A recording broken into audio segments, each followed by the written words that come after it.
This was the last episode we recorded at the Hangout. It was a lot of fun. Big thanks to everybody who came out and had a good time with us. I really look forward to doing something like that again. That being said, I think we're going to get back to doing some more kind of topic and interview episodes, kind of shift gears. If you're waiting for the story of the takedown that we had talked about in the last episode, well, you're just going to have to wait a little bit longer. We had so much fun hanging out and talking that we never got around to telling it. So I'm sure it'll come up on the Stories from the Field. We've got some feedback, and we're listening to the feedback you guys sent out. And we're going to be working on a couple different ideas moving forward. Some of them are in the works still, and we're not exactly sure how it's going to go down. So you'll just have to stay tuned to see what we got. But if you have any ideas or feedback that on ideas of what you'd want us to talk about, or just shoot us a message, and if it's something we agree with, we'll do our best to make it happen.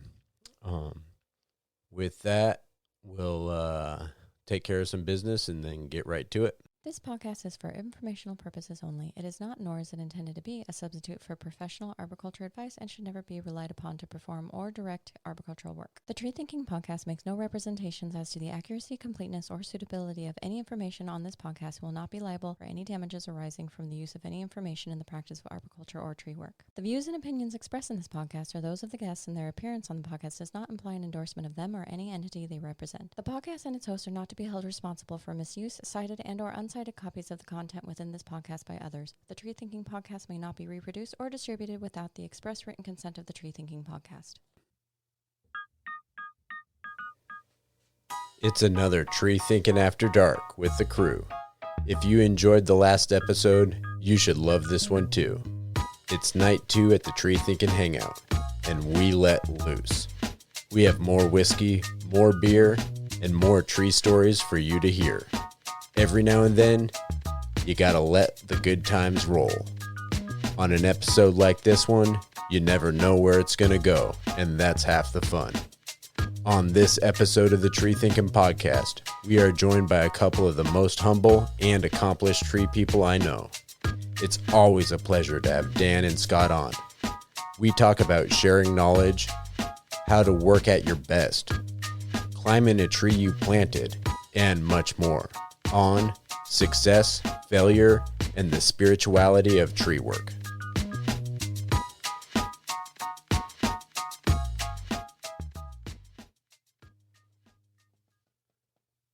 All right. Well, we are at this beautiful property. We talked about it a little bit on the podcast we did last night. I'm not sure exactly how these are going to be released, so maybe it's the podcast we talked to you last week. Could be last month. Who knows? Yeah, but we got some different characters. We got some legends of the Pacific Northwest, and then me and Corey. So we'll do some introductions. So I'm Andrew. I'm Rob. I'm Corey. I'm Scott. I'm Dan. Yeah, so this is great. We've had both Scott and Dan on a few times, but never in person.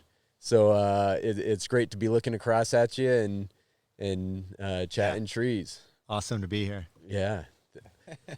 So we were talking earlier, and we thought it would be good to talk a little bit about kind of the spiritual side of trees. I don't know, Scott, you put it really well. How would you put it? Well, it's difficult always to talk about spirituality. It means so many different things to different folks, but personally, I know what drew me to tree work and to who I am and what I'm doing is something coming from the trees and from forests that makes me feel so good, so centered, focused, and all uncertainty dissolves away when I'm doing what I'm doing on behalf of trees. And if I'm doing tree work not for the trees or the forests, but for commercial reasons or something else, it never works out.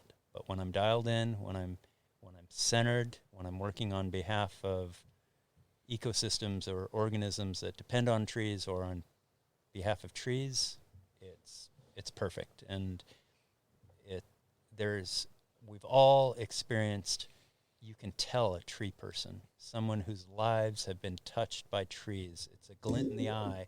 It's how they carry themselves. It's something that is palpable or discernible, certainly. And I'd love to talk about that because very few folks talk about it, and there's the ever-present danger of our work becoming commercialized and cheapened. It's something deeper, and I'd love to delve into that because you folks all have it. And Well, Yeah. the first thing that comes to mind for me is, being a climber, there's a lot of trust involved. You trust the tree, you have faith in the tree that it can hold you while you perform your work, while you're climbing in it. most of the time. Yeah, sometimes you don't. That's when things get kind of dicey. But that's a fascinating thing to have a relationship on that level with an entity like a tree that's not a person. You're trusting them, and you have faith in them, and they're holding your life in their structure. And that's amazing. It's hard to explain. It's not easy to relay the feeling. I mean, it brings you to the present. It makes it to where you're not thinking about the future, the past as much, at least for me. And you just focus on what's happening around your senses. What you're seeing and what you're feeling, what you're hearing. All those become heightened, and there's a connection that's made with the tree. You're listening to the tree. You're watching the tree. You're feeling the tree, and it it's like, so when you go back to prune a tree over and over again over a long time, it's like visiting an old friend. You remember the last time it felt when you were in that tree. Yeah. Mm-hmm. I remember a apple that I took care of probably for 15 years. And I remember when we got a call, it was way out of control.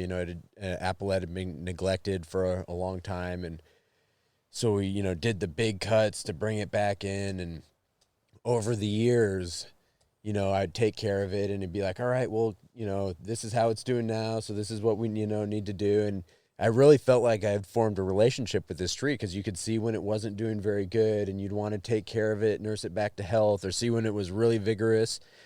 And then one day we got a call and they wanted the tree removed. Oh, wow.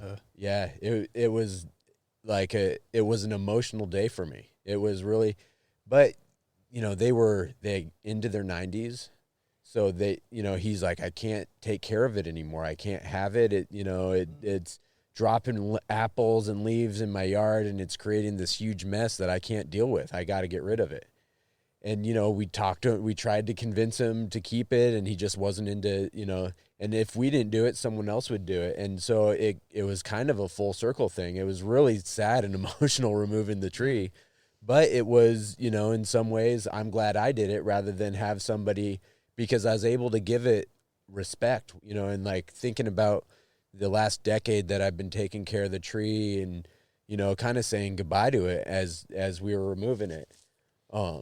And yeah, I still think about that apple tree. It's an interesting thing. It's like it legitimately was like a buddy and losing a friend, That's interesting. That reminds me of, or kind of where my mind goes is when you're doing bids and you're talking to clients about what they're going to be doing with their trees and their property. Recently, just in the last, kind of couple months or so, I've been really thinking about Nathaniel Sperry and how he approaches, bids and selling work. And, he's been doing it for over 30 years. And it's amazing. The ability for him to just be himself, like even though he needs these people to accept his bid, so you kind of want to cater to their needs or, kind of bend over backwards to make an impression that feels good for them so that they'll accept your work. He's never been that way. It's not the way he operates. He's himself 100%. You're going to get thin. He's going to be honest. and whether he thinks you're going to like the way that he acts or not, it makes no difference to him. It's just not a thing. And for me, that's very different. For me, I am like a chameleon kind of. I adapt to the environment that I'm in, and I can really relate to the clients, and I try and develop a rapport. And with him, I feel like that doesn't happen at all. And so I'm trying to kind of adopt some of that, like, be yourself. Like, tell them real what you think. Yeah. Don't just, like, if they say, oh, well, I don't like, for example, someone was talking about their tree and how they were upset because the leaves were falling on their lawn and they didn't like to clean the leaves up. And they said, well, the grass is so much easier. I said, are you sure? Are you sure? I said, you got to mow that grass. You got to water that grass. You got to thatch that grass. You got to fertilize that grass and then water it again and keep on taking care of it. I said, the tree just wants to drop the leaves and let them decompose. And it's better for the tree because it fertilizes it. So you don't actually for the grass too. Yeah, you don't have to actually clean the leaves up. You just got to sacrifice your lawn that you're spending money and time on taking care of, and the tree is going to appreciate it more. And that's actually how I feel. So, before I would try and be like a chameleon and adapt to these people and align with what they want, but then now I'm like, no, maybe that's not what I should be doing. Maybe I should be holding strong on how I feel and actually educating these people about the reality of the situation, what's best for their tree. It's like, leave the leaves on the ground. Get rid of your grass. Let them don't worry about raking them up. It's fine. And then you don't have to take care of your leaves or your grass. You can focus on whatever else you want. It's like... It's called the carbon cycle. Yeah. We're fighting Yeah. the greatest challenge of modern history, of human history, the carbon cycle. Yeah. We've disrupted it, and that's part and parcel. If everyone did that, it would make a significant difference. Significant. And I'm not going to lie. Yeah. Yeah. No, it's the truth. It's funny. I've seen, people, we're in Eugene, look like, hippy dippy people in their driveway raking the leaves and then putting them into a fire that they had in their driveway. They had like a backyard fire ring, and they were raking the leaves up and just burning them. And it's like, you are totally missing the point right now. Like this, and they probably were they thought they were being smart. Hey, I don't have to get rid of them now. One way you're working with the world. You're trying to use nature, what nature's already doing to help nature. And the other way, you're trying to control it. Well, with fires, for sure. I mean, that's the reason why fuels have built up and the forests have become what they are in America today is because of the regulations and the amount of work that's been put into suppressing fires and Smokey the Bear, no fires are bad, never have a fire. Well, that just builds up to where we're dealing with now. Guess what? Flooding. Nobody's talking about flooding. We've just seen catastrophic flooding in Germany, China, catastrophic flooding in China, and drought. That's part of the whole. The cycle. It's analogous. The Willamette Valley, where we live, one of the richest areas in the world, is what it is, not just because of its atmospheric conditions, the cool climate and the rain, but because of the super, super rich soils, which were utterly dependent on regular flooding by our Willamette River, but also the catastrophic flooding from the Missoula flood. That deposited. The biggest flood in the world. Strangely enough, you hear about what a catastrophe, natural disaster these floods are. That's one way of looking at it. The true disaster is our planning, our urban planning, which does not factor in and receive that replenishment, the replenishment of the aquifers. Think of all that standing water permeating soils. Man. What we're experiencing with our tree and extended droughts is a lack of a major flood. Yeah, you Consider that. Yeah, you think back to like even ancient Egypt, like the Nile, like it was a religious experience for them every time the Nile would flood because it would replenish a lot of their crops. It would, like, they were so tied into that flood that they looked forward to. And now we've kind of corrupted all of that with a lot of our modern, know-how or whatever. Yeah. I never have correlated flooding and aquifers. I have never correlated that before. That is very interesting, Scott. And soil health and tree health. Well, I correlated that yeah. for sure. Like floods bring the soil from the mountains to the valleys and create a very fertile topsoil that plants and trees can grow in really well. Like that's pretty standard. Everybody kind of knows that as far as I know. But in terms of like flooding, replenishing aquifers, which is a huge thing that we're going to be facing with, is aquifers not being able to support the water demand. That's huge. And the fact that we built all these dams, which inhibit all these floods that replace aquifers, is a big deal. Yeah. Interesting. Yeah. It's all interconnected, and the permacultural folks had a pretty good sense. Yeah. Where water runs, make it walk. Where it walks, make it stop. Interesting. Well, and to bring it back to the spirituality of what we do compared to the professionalism or the professional side of what we do, I think that there's something to be said for the balance of that, because if you think about if as an arborist you decide you're just gonna be stuck in the mud, I'm gonna do it my way, I don't care what anybody thinks, I'm gonna be the Lorax and look out for the trees. Well, you're not gonna have the most successful business. You're not gonna have the reach and the ability to connect with as many people. But then if you take it to the other extreme, and it doesn't matter. Needs. I'm catering to your needs. I'll cut down the trees. Then you've lost the whole other side of it. So I think the balance probably lies somewhere within, being able to kind of cater to the needs, but then being able to educate your clients and the people that you work with, and kind of steer the conversation and steer the direction. And educating yourself, kind of like Dan was talking about on that episode a month or two ago, about how he's focusing on learning the landscaping plans, just to be able to communicate with clients when he's on bids about, that I totally listen to that, and I've been like, oh man, I got to learn that shit too. I'm like, oh yeah. I know. Like, oh man, yeah, you want to come across as being somebody that can teach, and knows what you're talking about, because then they develop trust. Yep. So being educated about just identifying plants is like who's that? Alex Shigo or something. Know your trees. Know your trees.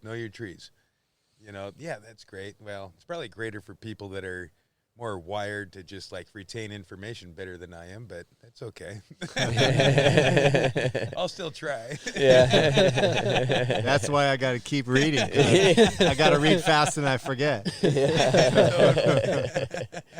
Totally. And that's well, when you're saying educating yourself, and being aware of the decisions or the things that you're promoting or trying to, be selling to people. Yeah. Well, you got to educate aware. yourself before you can educate others. Be aware of all the implications of what you're selling. If you cut all the trees down, then yeah, that's going to change where you live. And so educate yourself, and through that education, you'll probably learn a better way of selling something that's going to make it to where you're a better steward of your urban forest. Yeah. Hopefully, depending on where you're learning, what you're learning. Yeah. It's an interesting thought to try to figure how to anytime you're trying to balance two issues, where is that fulcrum, and with different people, it's going to be in a different spot, like what you were saying, some clients, are going to be willing to eat up anything you want, and you can just be yourself and they'll trust you and they'll listen to you. And other people, you have to feel like you have to kind of cater to them, so I guess the first place in figuring that out, where that dichotomy is, figuring out where your fulcrum is, where, with the person you're talking to, at where is that balance lie, because if you spent too much time trying to sell something to somebody that's already sold on it, you're just going to lose them. You know, they're going to be like, yeah, I know. It's a classic story. If I don't cut it down, then someone else will. Yeah. You know, it's a classic story. And there's a certain amount of truth to that. You know, I called Scott probably, I don't know, 9 months ago or something, and was like, hey, there's a big sequoia, you know, that I'm doing a bid for this construction company for, and I know that he had, you know, put some effort forth to save the tree. And so I wanted to check in. He's like, yeah, actually, there's a process that's been underway, and there is going to be a development there, and the tree's going to come down.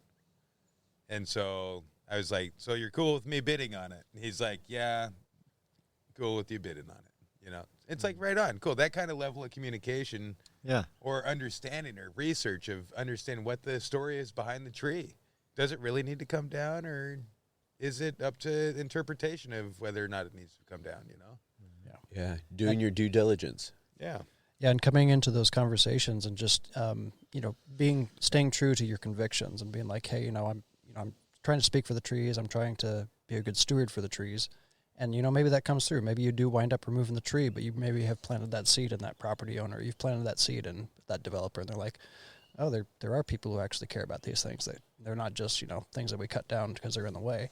You know, maybe these do mean more than, you know, what I've actually thought my whole life about them. So There's always more to the story than meets the eye. yeah. And maybe, you know, 2 or 3 times down the line, they actually take that into consideration. Maybe it's not instant, maybe it's not overnight, but, you know, eventually maybe they get worn down to the point where, oh, maybe I do need to think about this. Maybe I do need to change my ways or whatever. Like after they cut the tree down and then they realized that was their only shade. Right. Like, oh my God, it's like 20 degrees warmer in the house now. Yeah. But it's so open and there's no leaves anymore. Yeah, I saw I can't even remember what the meme said, but it doesn't matter because the picture said it all. Because it was a picture of a crew removing a tree, and the guy on the ground is running the rope, and there's only a little bit of tree left, and he's standing in the shade of that little bit of tree left to work the rope, and it's like, it seems so obvious. You know, a picture says a million words, you know. That's great. Yeah. Hey, I want to inject a thought. In addition to the spirituality of trees influencing how we as professional tree people or arborists interact with other people, where I really find this topic fascinating is how I'm centered and performing. When I'm dialed in, when I am in touch with that spiritual side of tree work, things just go so smoothly. And when I'm not, they go so wrong. I'd love to hear your thoughts and experiences on that. We've all been when just you kind of I think I know what you're talking about. Basically, if you're doing it for the trees and the wildlife and the ecosystems and the community, life and the greater good, that one another support, then it's like it just when everything connects. Your intention I know is exactly pure. what you're talking about. When your intention is pure, even if it's not connects the highest ideal, and then, but you've done your and then if you, like a lot of people, you're doing it for your family, so you can make money to support your family, and it connects then too, you know, because you have a purpose, you have a meaning. It's for your family. You're working hard and you're risking your life and you're going through these physically and mentally very intense situations. But you're doing it for a reason, because you're raising a family, and that's what it requires in order for you to, you know, make the family successful. That's why this entire forest has got to go.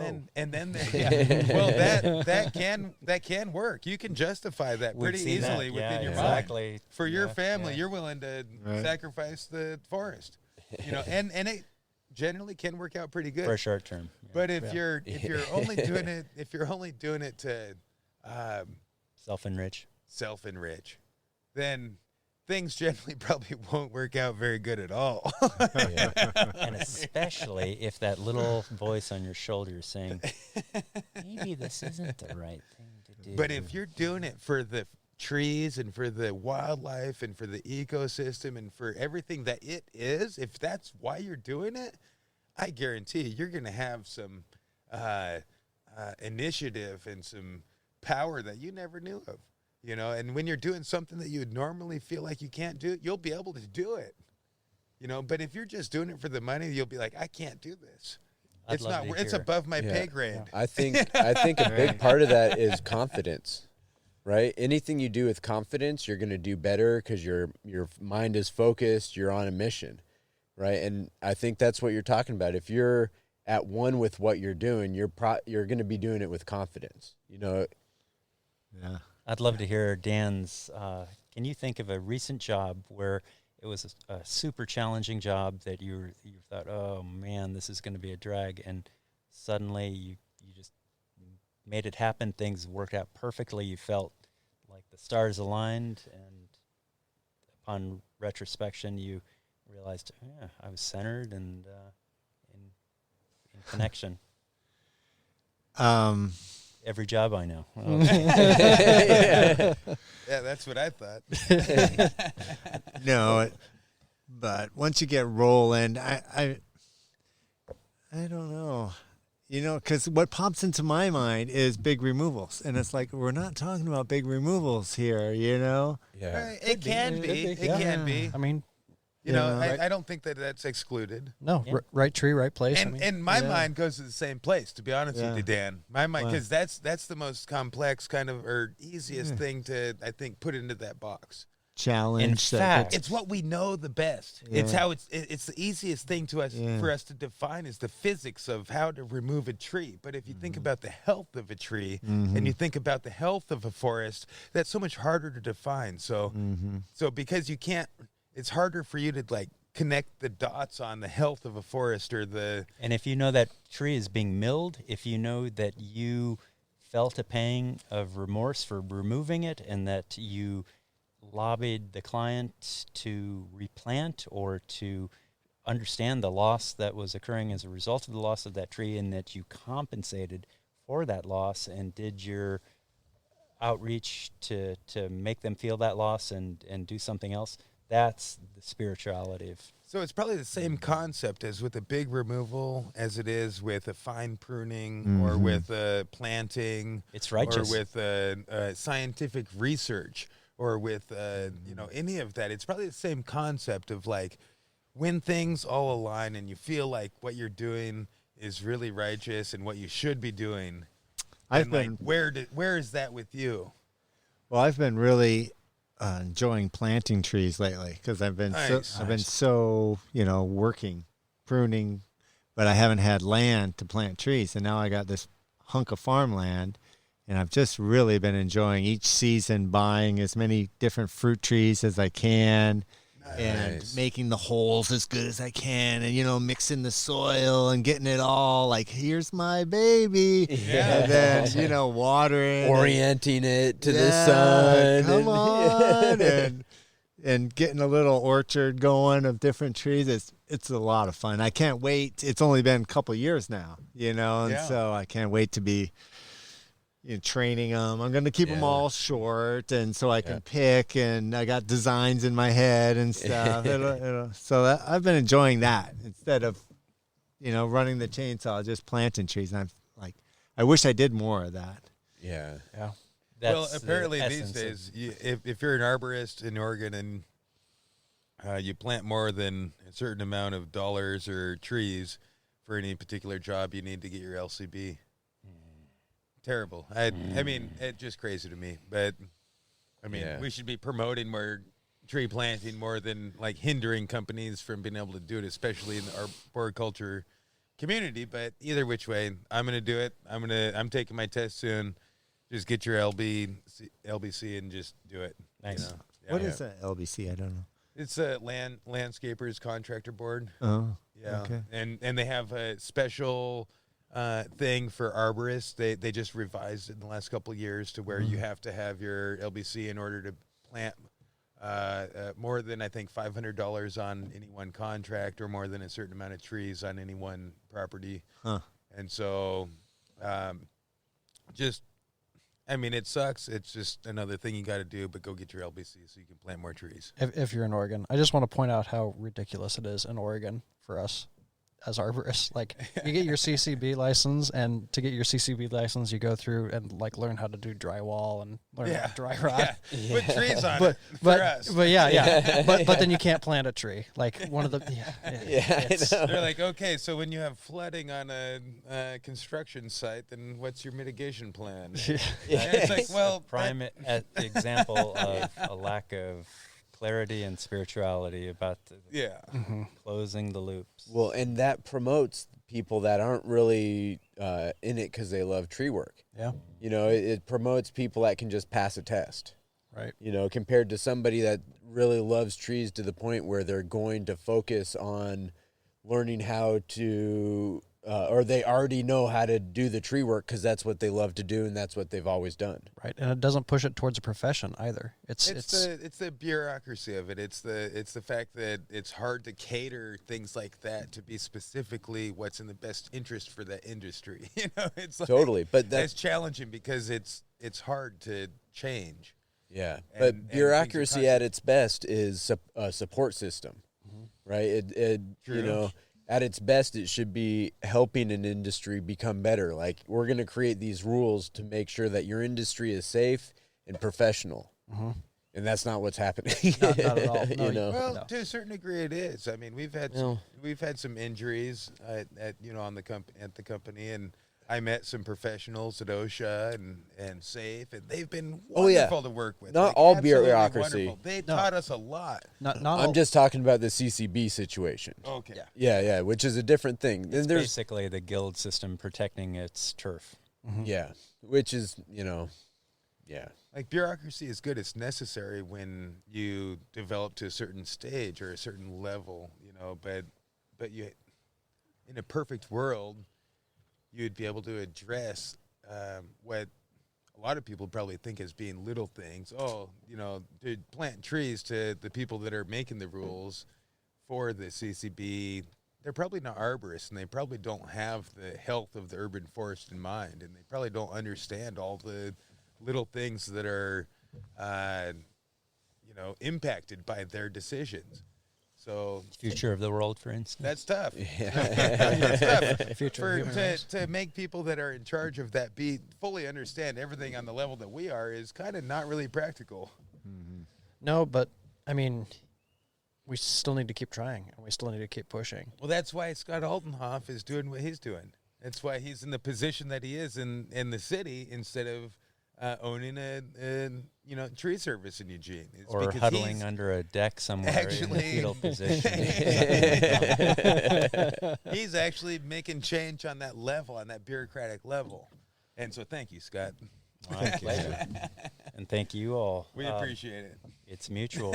Hey, while I'm thinking of it, I just want to introduce a concept, an idea that occurred to me long ago. We need a contest among us tree folks to see who can climb the highest in a tree that we ourselves have put in the ground. Yeah. That's why you planted So all you had to sequoias. plant a tree. You have to have planted a tree physically. Yeah. So you can't get a crane in there, or you could. You'd actually lose out because the folks who understand how trees grow and operate are going to plant small. They would and nurture surpass it. you pretty Yeah, quick. Exactly. So, have a hand in planting a tree and then personally climb The highest, that tree. the highest in height. that tree. That's Yeah. fantastic. Okay, so me and Scott have had this conversation before, and I think Scott may have the record for that. Well, this is the town for that kind of record. So what is the tallest tree that you've climbed that you planted, Scott? It's not that high, actually. at this Really? I point. thought you climbed didn't you plant like a sequoia or something when you were a kid? I planted a sequoia as a kid. It's since died. I went Oh. back in Pennsylvania, and I thought it was going to be Yeah, my but- ace in the hole. Oh, man. Good Damn 70 it. feet tall. That's totally. And then it looks like it was lightning struck. Oh, And the no. whole top is dead, and it may resprout, but Flew too close to the sun. I'm just going to have to live another 40 years to make up for that loss. Yeah, well, you've got tons of sequoias now that you've planted. Yeah, that's a good. So think about that, folks. Eucalyptus would be a good choice. Just the Yeah. concept is planting a lot of seeds. A lot. Yeah, exactly. Well, I'm trying to think back on things I've planted in Hawaii, you know? Yeah. Like, Oh, that could be. yeah. Ooh. Dan's like, I could be a 2-time I'd have champion. I'd have to find them though and Yeah. climb them. You Oh, know, it yeah. could be a good project. Yeah, so you're halfway there. Right. You planted some fast growers. Uh-huh. You know, Nice. my money's going to be on an ailanthus tree. I think I'm just going to put one in my backyard and just kind of let it go. A couple weeks A later. couple weeks later, I'll be the champion. Yeah. Gonna get all these people trying to climb in these really fast growing weak trees. So I'd be curious to know what comes to mind, the biggest tree that you all have personally planted. Oh, I don't know. I know I've planted a lot of trees, I think That's it'd probably be part a of the rhododendron. but I don't know where they all are I because they're trans- just in people's yards and whatnot, planting them for Sperry back in the day. I'd say rhododendron, 6-inch diameter, Okay. probably 6 feet tall. Mm-hmm. Other than that, oh gosh, the tallest tree would probably be like 3 or 4-inch diameter and like 12 feet, 10 or 12 feet tall is the tallest I've messed with. I've given bids and trying to contact, nurseries to. Are you talking about the biggest tree you've planted? Yeah, in diameter. In diameter. No, that so you've planted? the He's biggest talking about- tree height. after After so it you grows. plant, Oh, and then gotcha, the gotcha, biggest gotcha. tree that, Oh. And then you climb it. Then you climb it. And you climbed it. or not that you had to climb it yet, Oh. but Okay. what is the largest, most sizable, most substantial tree that you have taken part in planted and stayed in touch with? I've definitely climbed some trees where, the old timer at the house was like, "Oh, I planted this back in the 60s." And you're like, "Whoa. So here's This a good guy held story. this tree in his hand." What made me actually, thank you for doing that. Is Yeah. I was working out by the Eugene airport, and this 90-some-year-old guy pulled up in a convertible red Corvette, and he said, "I planted that monstrous walnut tree that was over 100 feet tall, and the biggest walnut tree. It ended up dying due to thousand cankers disease, but I just remember thinking, you planted this tree? Holy cow. Yeah. I want Yeah. to do that." And he was driving around in this convertible. And if you can drive that car, you can get up this tree. Yeah. Yeah. Get up here so you can win. I want you to win. Yeah. Yeah. Nice. Yeah. Oh, it's such a wonderful experience, sharing the experience of climbing. Last night, Sarah and I had a barbecue at her house, and it just kind of naturally transitioned into taking people climbing in our trees. And they climbed up like 80, 90, 100 feet up in the trees, and it was wonderful. It made the evening so much more memorable and fun, and it was a great experience, Well, they had climbed before, right? It wasn't their No. first time. It was their first time. Yeah, first time. It was Sarah's cousins that were visiting from out of town, and then they invited some of their friends. So we had like 5 people come by. I think 4 of them climbed, and You just and hooked they them made up it with way up. Yeah, Foot ascender, knee ascender. just a Texas system. Oh, Texas that's system. what I've always Yeah, used. yeah. That's still what I personally use. Yeah. I mean, there's all these fancy gadgets and new systems, and I've used the rope runners and the this and that, but I just love the Texas system. I mean, Yeah. I've probably climbed like I don't know how many miles in it. But You've climbed to San Diego on that no, Texas I system, guarantee probably. it. I guarantee I've climbed so Yeah. many feet, and I just love it. I just like the way the system works. It's so simple. Uh-huh. You can't mess it up. Uh-huh.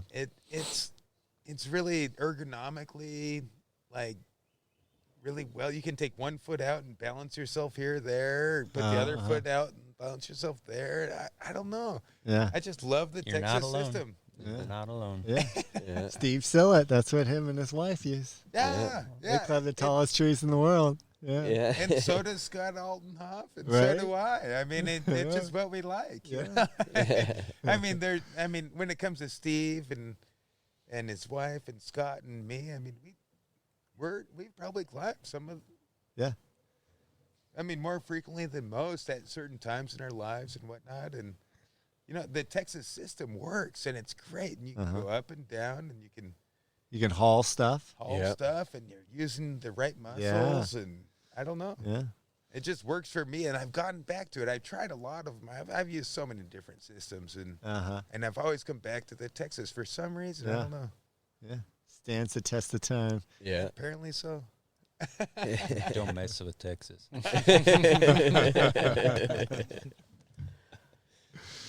Yeah, were you born in Texas, Scott? Oh, no. Okay. You just lived there for a while. A very short time. Oh, okay. I thought Just long enough to pick up the climbing system. Tell you what.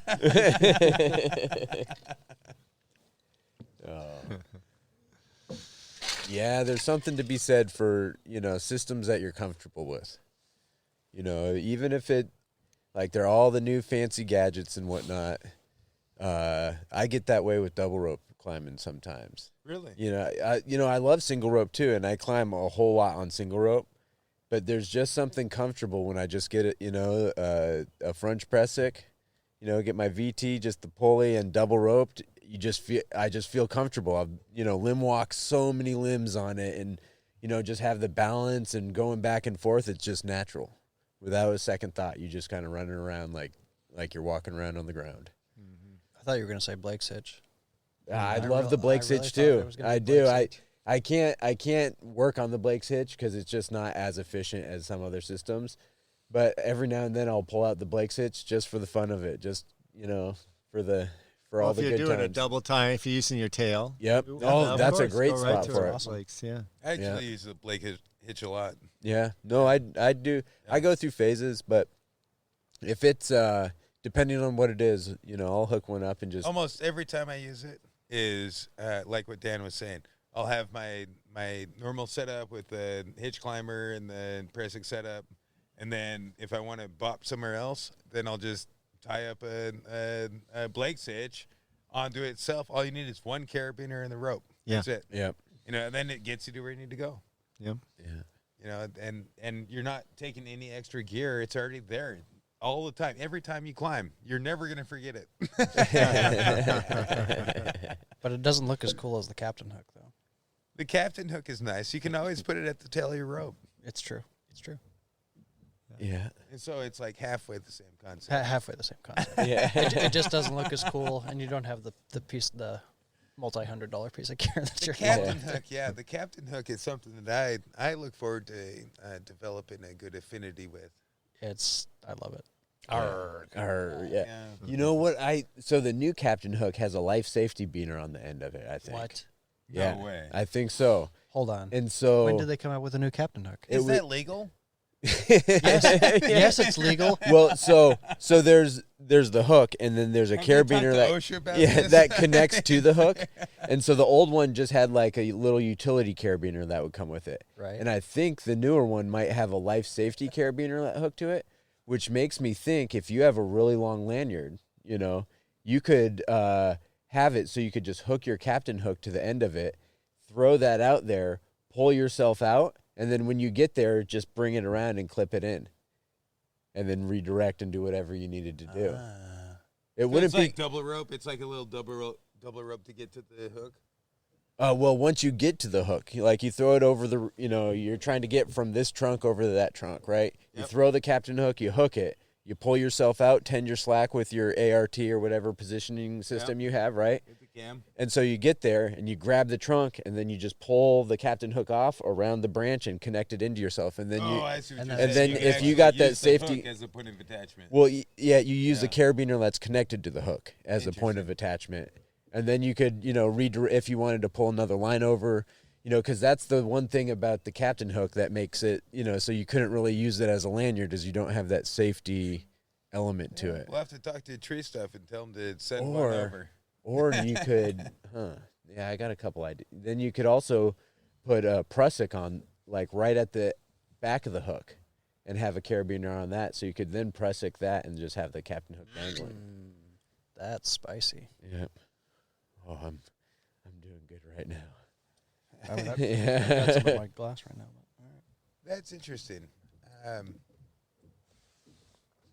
don't know. Yeah. I thought that thing, you're talking about the thing on the end, like right where it turns? Yeah. I thought that was some sort of a release thing, like an anchor. You know, they have the extra rope for get it off of something you don't want it on. Yeah, Okay. right. Okay. But I don't know. Yeah. I haven't. I'm not the master of the Captain Hook. I've just been playing with it for the last year or two, to be honest with you. I just recently got one.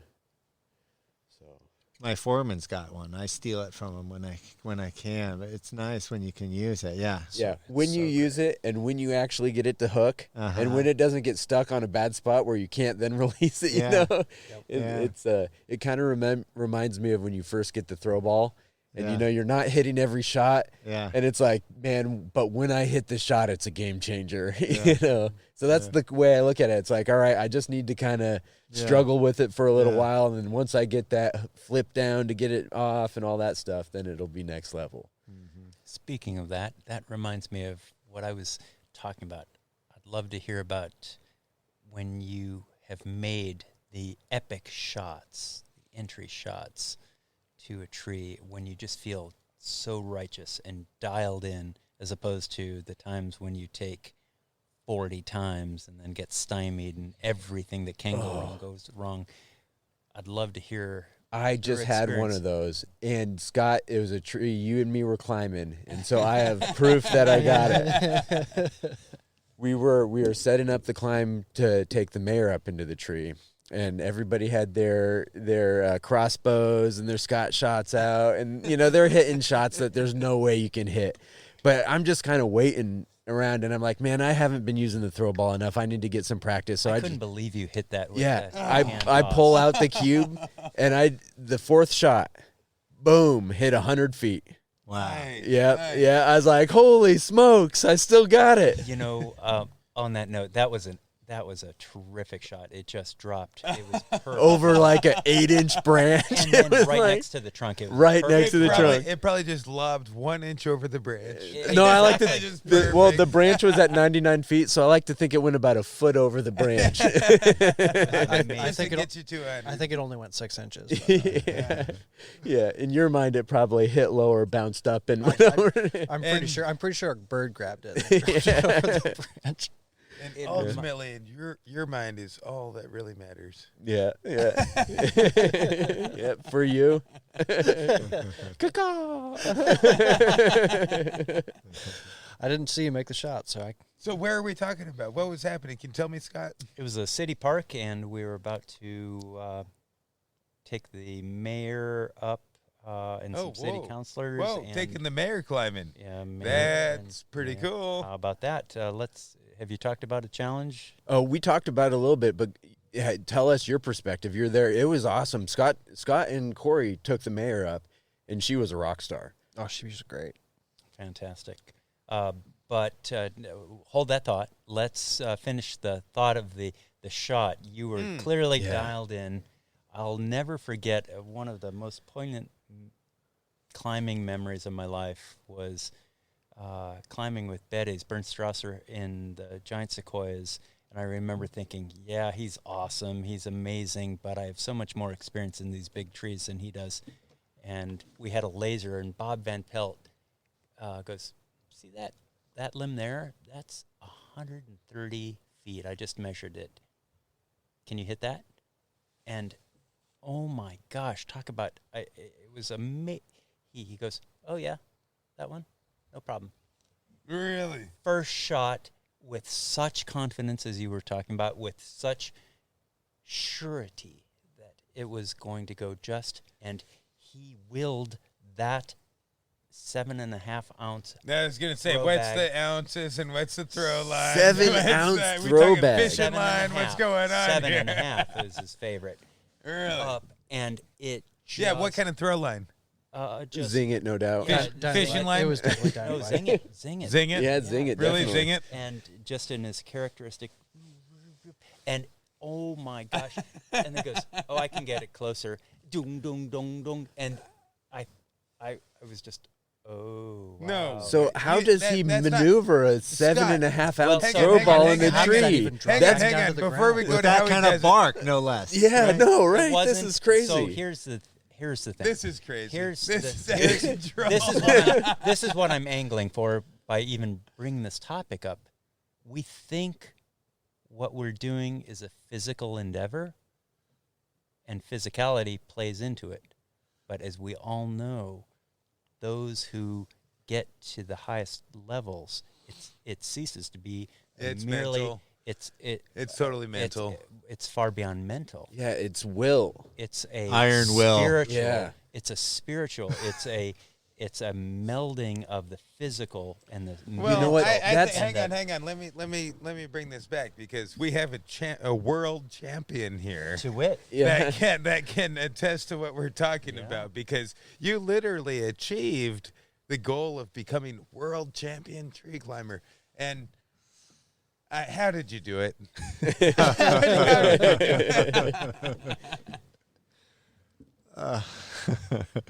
First off, give me a break. It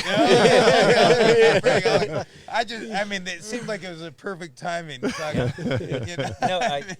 Dan is tied into it, and I'm trying to draw it out. It's kind of like, tell us your spiritual What's the secret? Yeah. Right. What were you in touch with? Because that's clearly it. And Keep bribing the judges. Well, you were talking about throw ball, and I've spent so much time with throw ball. So as you were talking about throw ball and him moving it and stuff, and I've spent so much time just using my brain, like, just like forcing that ball with my brain to manipulate it in the tree, and I can't explain it. No, you just do this or that, and I was just like, no, you got to really think about it.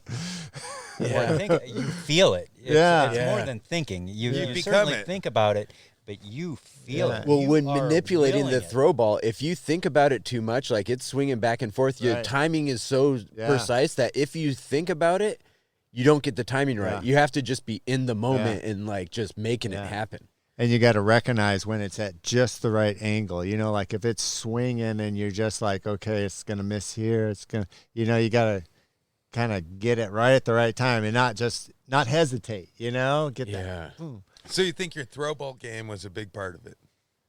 Yeah. Yeah. Really? Throw ball is part of winning there. And when I did win, because I was at the finals like 8 times. Whoa, no way. I didn't know that. Yeah. So no way, you were finals 8 times. So you gotta be on your game, and that was 8 times part of in what time period? So when you say the finals, do you mean the master climb? The Masters climb at the International. Yeah. But I mean the first time you hit finals to when you actually got the world champion. What was the time frame? From 98 was the first year, and 2005. 98 to 205. Yeah. Wow. Okay. And then I was in the finals once after. So you were up at that level of competition for several years before you actually started, like, when did the sights, when were your sights on Worlds? Like, right at the beginning. So I was competing in Hawaii, and when I first heard about tree climbing competition, I was already a good climber. Nice. And I missed the first one. I think I missed the second one. And then finally, because I had to fly to another island to go to it. And so we had to figure out when it was, and I'm counting on my dad. And finally my dad's like, okay, this competition's coming up. And so, he paid my way, and it was a great trip and everything. Nice. And, well, anyway, I started winning that, because it was like a sport. And I was like, oh, no, this is my new sport. I just like, when I get hooked on something, I jump into it, and I'm just like all about it, And, but there's no books. Usually you buy a bunch of books like, oh, okay, I want to learn how to do this. And you go to the bookstore or something, but tree climbing, you got to make it up. There's no how to train to win a bicycle race. It's how to train to win a tree climbing competition. But and then so I started winning in Hawaii, and then they sent me to California to compete with them, and I did good over there, like right off the bat.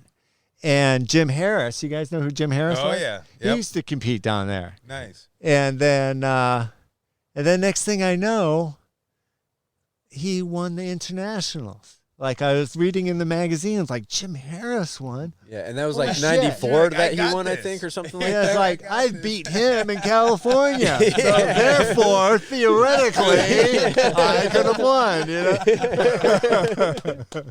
That's really so. That's what. Yeah, that's just like, got oh, the yeah, that's confidence. Right, and that you know, you got to have something because after work, who wants to go climb trees? I mean, you guys do, but in my world over there, no one did. Everyone's drinking beers or whatnot, and they laughed and thought it was funny that like the joke was, I'm not climbing a tree unless I'm getting paid. Are you crazy? Yeah. And so it was kind of wreck climbing, but Wow, that's cool. So you realized that you were in the race, but you never would have really suspected, like in the running up in your training and becoming an arborist, or just like, you know, through your experience in hanging out with your family business in Hawaii and all that, you never would have expected that you would have entered a, you know, world's best tree climber competition. right, yeah, You know, and then all of a sudden it's like one thing led to the next, and you kept bettering and bettering your skills, and then you got to the level, and it became apparent that you could do it. yeah. And the goal or the sights were in your like the goal was in your sights. Still took about 7 years for it. What? Yeah. 7 years from when you started training to when you knew that you could do it. 7 years. I think it was 7 years from the time I first went. You know, my first internationals was 7 years. And did you have confidence then? Yeah, I was first overall in the prelims You won it? at my first internationals. I was first overall in the prelims, so I was like, "Oh, I got this." Yeah. I screwed up my masters, but there's next year. Oh, and yeah. then you know how it is, you get cocky, right? yeah. So Oh, yeah. next year I didn't know make the about that. finals. Yeah. I went from first to 1 point away from making the finals. So it's kind of humbled me. It's like, oh no, it's not a guarantee I'm getting to the final. But that's good. That's all the stepping stones. First Right, you got first, right. and that gave you the confidence. Yeah. And then all of a sudden you didn't get there, which taught you, Yeah. hey, now I really got to work. You got to be You on. know, I better be on it. Yeah, Oh, that's yeah. cool. The building blocks. Right. And you So tell the- yourself the- it's the just going to be level- sweeter. It's just going to be sweeter next year, right? The level of expectation rose and rose and rose and rose Yeah. until you made it to be the champion. And the year before I won, I came in second by the closest margin they've ever had, by 1/3 of a point. To Bettis?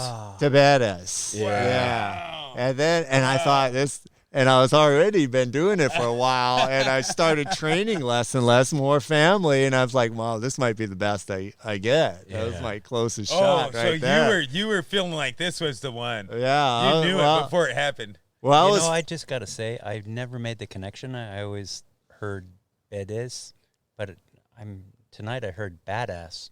Yeah, it's fitting. Well, when I saw him fucking footlock up between the buildings? skyscrapers, Yeah. that pretty much established bad. Yeah. Oh my God, I know No, what you're talking about. But It I is wanna badass, but that's just the Yeah, German it- accent is badass. badass. So what I want to say is I would contend that all the champions, every single one of the champions, what differentiates them from the folks below is being in touch with that spiritual component. What is that? What is that?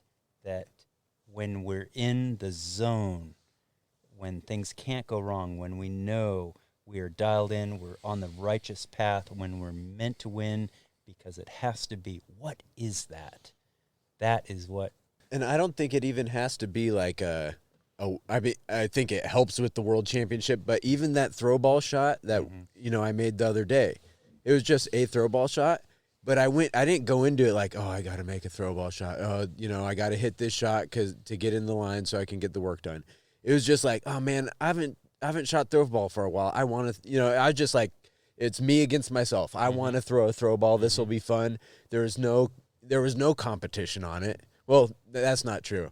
There's always, anytime someone grabs a throw ball, you find that spot and there's a competition with yourself. I do remember thinking, Andrew, we're trying to get up 150 feet. Yeah. Andrew, what are you doing with that throw? Andrew. Yeah. We have a crossbow and a Yeah. carved slingshot. What are you doing? That- And there then was you made that competition shot, there. and I'm like, damn. Yeah. He's Wow. got skills. There is competition shot, there, yeah. but I wasn't doing it for the competition. You know, I was doing it because I was just standing around, and I was like, well, at least I'll look busy if I'm throwing a throw ball right now. And if you're going to throw a throw ball, you're going to try to do your best. You know what I Right. mean? You don't grab a throw ball Right. without being like, I wonder how high I can throw this. You know? So, but I think that's part of it, is it's personal. You know, like you're saying, it's like you just want to do it. I'm curious, Corey, what would you say has been the scariest or most daunting tree experience you've had? I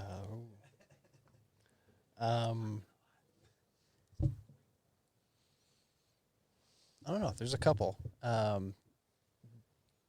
Early in my career, I was working in a Douglas fir tree, and it wasn't a very big one. It was probably 70-ish feet, maybe. And the wind was like really gusting. It was early in the career, and I was just not comfortable in this tree. I was just terrified in it. You know, I was whipping all around, and the whole thing just felt like it was going to go over at any second. We've all been there. Yeah, right. And knowing what I know now, it's like, yeah, it's a Doug fir. You're going to be fine. Just get up to the top. But like I just physically could not get up to the top. And it was one of my trainer was the guy on the ground. And he's like, just keep going up. Like, just keep going up. And I chickened out, and I took like half of the, I basically did half of the tree. I took the top there, right?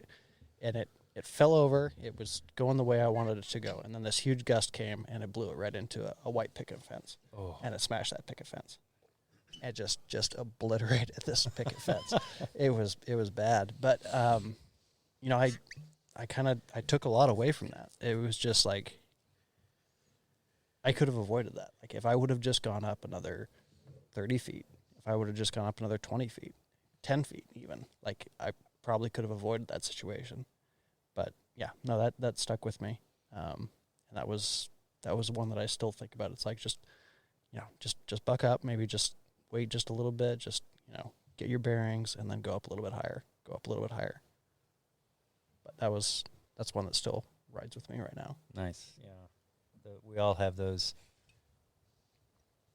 for lack of a better word, those spiritual moments. I keep grasping for that, where it's not just an experiential situation. It's not a cerebral or learning based. It goes to the core of our being, and it's a formative experience. And it's those of us who have had them, we can see those when we meet someone. It's like, yeah, you've had one, you've had several, you've worked through it, and you're committed, and you're part of that group of folks who have experienced that deeper tree connection. And yeah, and then my other story is actually, it is a little bit more tied into that. Like, I just wasn't in tune with the tree that I was climbing. So it was probably a 40, 50-foot apple, right? It had been like a typical apple. It was probably 100 years old. It was a really, really old apple. So it had been topped previously, right? And, you know, brought down to like typical apple, brought down so you could actually collect the apples. But the property had been left alone for probably 20 or 30 years, and so it had gotten out of control, right? And again, an experienced climber, and there were a lot of things that I didn't do, but the biggest thing that I didn't do correctly is I didn't pay attention to the body language of the tree. I wasn't in tune with what was going on. A, because I didn't really have the knowledge, and B, because I was in a rush, and I had to get up to the top. I had to start doing my thing, right? Well, so the base of it was kind of like a Y, and I was climbing up one half of it, and I was reducing it by about 50%, taking out the tops of it and trying to reduce some of that leverage arm on it, right? And we were speed lining the tops out. There was a fence right next to us, and then there was like a blackberry briar right underneath me, right? So speed lining it out away from blackberry briar into the backyard. So we were doing that. I was taking these tops out. One of them got stuck up in the blackberry briar. My groundsman, also inexperienced, was sitting there reefing on it, and it pulled the entire tree over. And I fell out with the tree. Oh. I landed on a metal T-post. Oh. And it came inches with it, like it. I still have the helmet with a dent in it. It came inches away from like severing my neck. Like just it would have been so bad. And that was all just because I wasn't in tune with what was going on. Because I didn't have the knowledge. I was in over my head. I was rushing. There were a lot of things there. But if I had been in that proper space, if I had had that proper knowledge, if I was just, if I was jiving with that tree a little bit differently, like none of that would have happened. And I would have, I wouldn't have had the lesson that I got from that. And now I don't. I try to take that with me in pretty much every job that I do now. Mm-hmm. And like there's times when I forget it, and there's times when I like get in a rush, and then I always regret it. Like it always, something goes wrong, and I'm just like, why didn't I just, I know this, just slow down, take a breath, just really feel it kind of thing. But that one's more of my, like, I guess, spiritual, like in tune with what I'm doing kind of thing. We all have those just moments when we could have and should have died, actually. Oh, yeah. And those are the moments I love to focus on. You said, oh, yeah, what were you thinking of, Dan? Well, I've just had a long career. I've had a lot of moments where I should have been dead. How about the ones that you said, oh, I was not aligned in the ways that I should have been, or focused, or whatever? Oh, yeah. Well, sometimes, it's you run into problems on the job sites, and some people are like, oh, big problem, probably not going to get done. And some people like almost find those problems, and I've always kind of like, no, when I see a problem, I'm going to crush it. I'm going to send it into the end zone and, put my chin down, and sometimes that can get you in a lot of trouble. Like I think Craig was talking about the yellow flags building up, on job sites, and having that iron will can't always do it. There's this thing called physics, right? And they have laws, and so. Yeah, physics wins every time. Right. Yeah. Physics isn't ever going to not be physics. Right. Yeah. Yeah, and time pressure, that's definitely one of the biggest constant, and kind of like, oh, yeah, I should, if I had time, I would do this, but I don't have time, so I'm going to do this. And I'm going to. Or you start moving too fast. Things are going too smooth. You're just kind of knocking it, and you're not slowing down just a little bit, and all of a sudden, one little part gets missed. Yeah. And that one little part is crucial. Right. Yeah.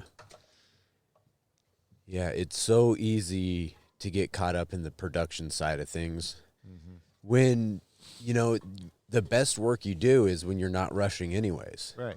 And you usually get done faster when you're not rushing, because it goes back to... What's your favorite motto? Slow is steady and steady is fast. One of them. And what would you say is incident that comes to mind for you, Andrew? In terms of kind of, that was close. Yeah, there's been quite a few stupid things I've done over the years. That an expert is someone who's made every conceivable mistake in a given field and lived to tell about it. So. All right, I'll tell about a really stupid one that I did a long time ago. We were on a property out in the country, and so there was a big distance between where different people were working. So I kind of was like, there was some fir trees out at the front of the driveway, and we were going to limb them up, lift them up to like, 15, 20 feet above the driveway or something like that. And they're pretty young trees, so they had branches going all the way to the ground, and everybody else was back by the house working. And I was like, I'm just going to grab this and saw and go run and take, pull saw and a chainsaw, and I'm going to go take care of them. And I was looking at it, I was like, this is a ladder. I can just walk up the, 20 feet up on these branches on the backside and shave them off with the chainsaw as I go down. I didn't have any climbing gear, but I was like, if I just run up there and cut, I'll be done so fast, and I'm just going to crush like these 5 or 6 trees. And so I get up to about 20 feet and I start cutting, and you know how it is with the saw. You're cutting, the weight of the saw is being supported by the branch you're cutting, and then I get through, and the added weight and that little bump of energy, it just breaks the branch under me. Oh. And it was like break, all the way down from about 20 feet up, just riding this and everyone slowed me down a little bit. Wow. You know, so it's just like all the way down, and then I just was sitting on a big pile of branches. So it's like fully saw, it didn't hurt me at all. Ain't nothing but a thing. Yeah, it was nothing but a thing, right?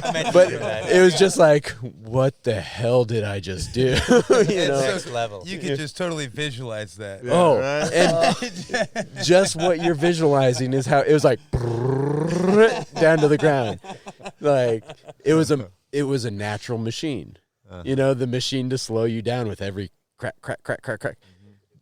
Yeah. Deceleration branches. Exactly. But man, did I feel like an idiot. Not only that, but I had lifted the canopy on the backside of the tree also as I went down.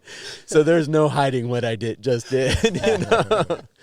But yeah, and I mean, that's classic to what you're saying of, you know, I was trying to find this workaround to if I had just taken my time and, you know, cut the branches, it doesn't take long. You know, they're just little fir branches. You can get a pole saw and just limb up one side real quick. But I thought I was real clever and had found that trick to just, you know, climb up the backside, cut.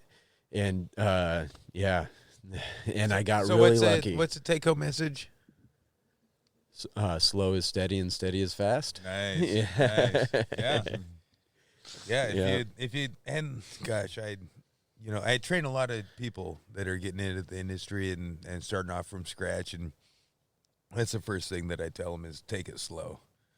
Just take it slow. Don't be in a rush. You know, don't try and prove yourself. And I would contend that is what shifted for me. When I was first starting out, I could never figure out how these folks would finish the tree in half the time. Yeah. They were so efficient, and I'm like, oh, I'm working so much harder than they are. And I realized, it's because you don't know how to move. Yeah. And it's you a don't time have factor. Yeah. It's a time traveler factor. You learn how. It's a weird thing that you learn within how to manipulate time. It's and weird. A time traveler where I feel like I'm slacking. I'm like, oh wow. Well, That worked out. One thing I learned is that if you push really hard, you just like, I'm going to sprint through this, you'll get to a point where you're just tired and you'll stop and take a break in the tree. You'll just be like, oh, I'm just worn out. But if you just kind of go through the motions, you know, you don't try to rush too fast, you just kind of do what you got to do, and you just keep a real steady pace, then, you know, next thing you know, you're going to be done. You didn't stop and take that break. You didn't pump out. You're ready to do the next tree, you know. So I think that's a big part of it, is kind of learning that balance of trying to really the idea of rushing physically compared to working efficiently, you know, is a really big, when you figure that out, that kind of levels up your game. And it's the type of thing, if you can fall back on that also. You know, I've had times where I find myself pushing and I'm like, what am I doing? You know, I'm trying to power through this. It's not about powering through it. It's about figuring out the order of operations and then just working through it in a good way. I've got a great story along those lines that is very recent and very relevant and really scary, to be honest with you, and not something I'm proud of, you know, talking about, but I will. That's what this podcast is about, is talking about stuff you're not proud of. Yeah. you know, Story of my life. Yeah. Oh gosh. But you know, I was on a job. I did the bid.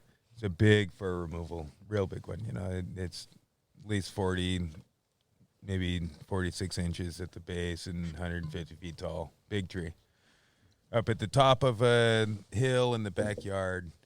And basically, we're shredding through it. You know, we're doing the tree. We're getting it down.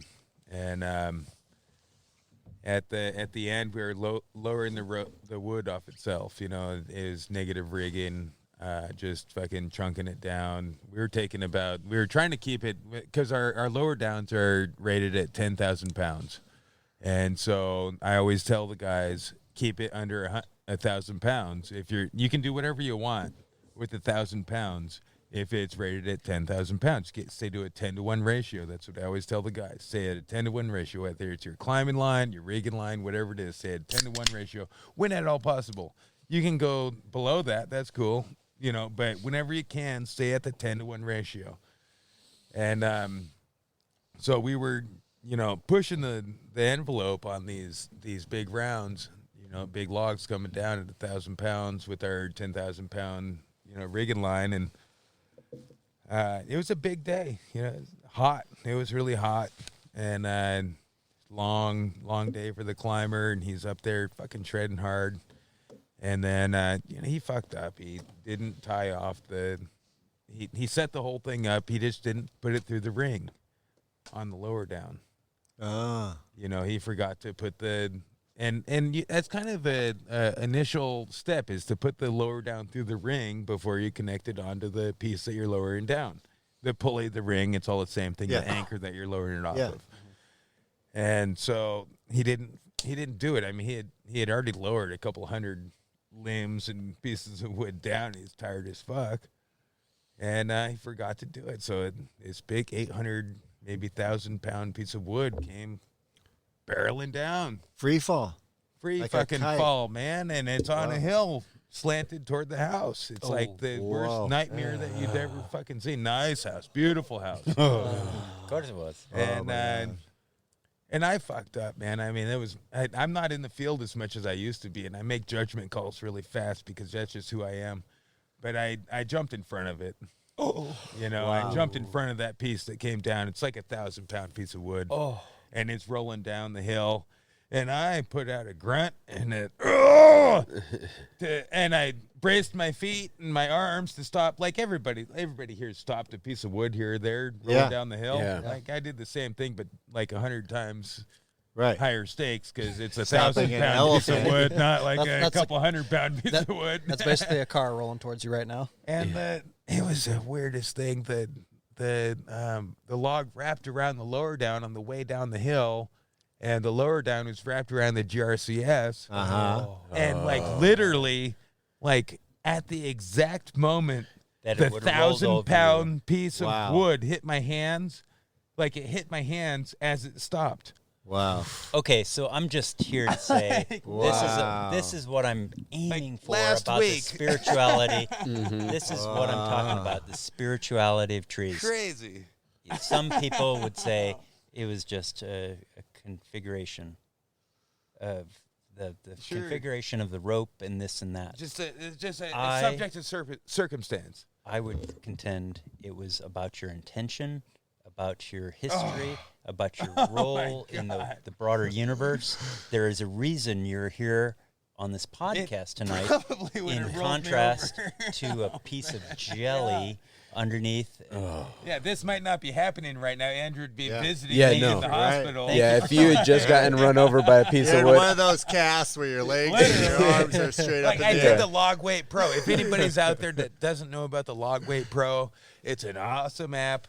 Go to your app store, whatever it is, Log Weight Pro. It'll tell you how much fucking wood weighs and how much you should be lowering off of what kind of picks or whatnot. It's a very great piece of, great for a crane, too. Tool in your toolbox. Yeah, great crane for work. crane work. Oh, yeah. You know Log Weight Pro? I do. I use it, yeah. He's on it. He knows. Yep. Dan's on it. Cool. But it's a pleasure to be here. Yeah. It's a pleasure to have you here. Really? Oh, my gosh. So what was going...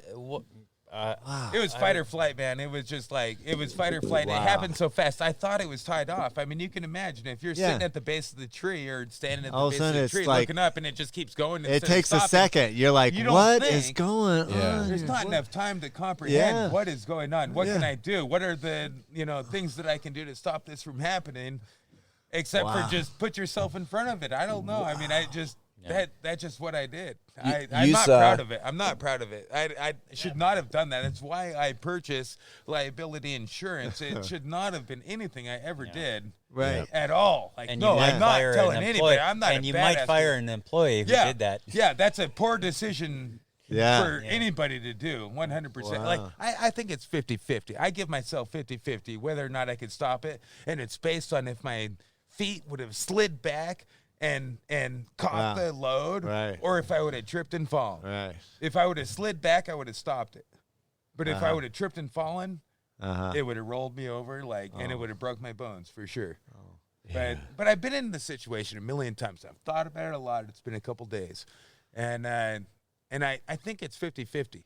I might have been Wow. able to stop it. Like, You know, I feel like I might have been able to. Wow. I appreciate your confidence, but physics always wins, bro. Physics Wow. Physics Well, I always think I might have had the wins. physics on it. So, like, Well, I'm a strong dude. But even a piece of wood Yeah. swinging with the crane, the- I've tried to stop something swinging, and it's just Yeah. like, oh, I should not have done that. Yeah. That is It's a so lot of heavy weight. and the, so a hard. a lot of 1,000 weight. pound. It's not just. You're not talking about lifting 1,000 pounds. That's still. You're talking about 1,000 pounds rolling down a hill at you. But at the same time, we're also talking about, like, I don't know, this is kind of weird. It's a little woo-woo-y. But, like, what That's Scott was the saying is topic true. of tonight. Yeah. What Scott Right. was saying is true. Like, it wasn't fucking meant to be. Yeah, Yeah, right. and That that's why wasn't what was going to happen that day. maybe Right. that's why the rope grabbed And it, because literally the my- universe didn't want you to My be a hand bug. touched it as it stopped. That's It's what like I'm it talking couldn't be about. a better And that's- example. Right. That's It's what we like, need to get in touch oh with. my We've God. all had dozens of, we've collectively have well over 100 years experience here. And I look back, and when I look at the grave mistakes I've made, Like me, a couple days ago. grave mistakes, It's a perfect example. I should be dead. But what has kept me here in the game? It's the birds. The birds. Yeah. It's the soil. It's the atmosphere. Kind of, I've got a higher purpose to serve, and I know it's so easy to stray into the realm of the Woo woo woo woo. woo and yeah, and get off track. But It's a real thing. we've all felt it, and what I Oh, would man. say is that glint. Going back, that glint in the eye. I remember meeting each and every one of you for the first time. I remember meeting each and every one of you for the first time and seeing you're one of the tribe. You're part of the tribe, no doubt about it. Just that glint in the eye, and just kind of that I can't put a You've definitely got it. Yeah. Oh, yeah. I don't Without a doubt. Oh and man. just it's we've all felt it. You know what I'm talking about. Yeah. When you that's a genuine tree person. I don't Yeah. no doubt. Yep. No. You talk a good talk. No. You talk a good talk, but I think you do meth after work. So That's a different Glenn. Or even folks who are living wholesome lives but aren't Totally. in touch, who may be cerebral tree people yeah. or emotional tree people, but not spiritual tree people. People tell us, "Oh, I've heard that your company charges a lot more than other companies," and every time I tell them, it's because we care. You get what you pay for. Yeah. It's because we care. We care about everything we do, and you get 100% guarantee. Yeah. You know, if you're not satisfied, then we're not going to charge you. Yeah. You know, so we Right. care. That's one of the best things that Sperry's done, and they've done it from day one. If someone calls up and it says, "I'm not happy, I don't want to pay for that," they say, "Okay." Uh-huh. You know, I don't feel like I'm willing to pay that price. All right, well, what price are you willing to pay?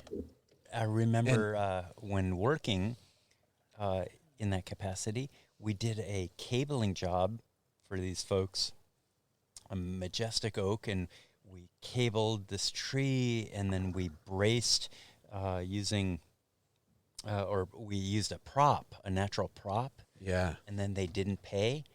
And I remember feeling they oh, they were so dishonest because I did the bid and did the whole thing, and it was like a $3,000 job, and just felt. And then I'm like, you know what? In the grand scheme of things, this is as it should be.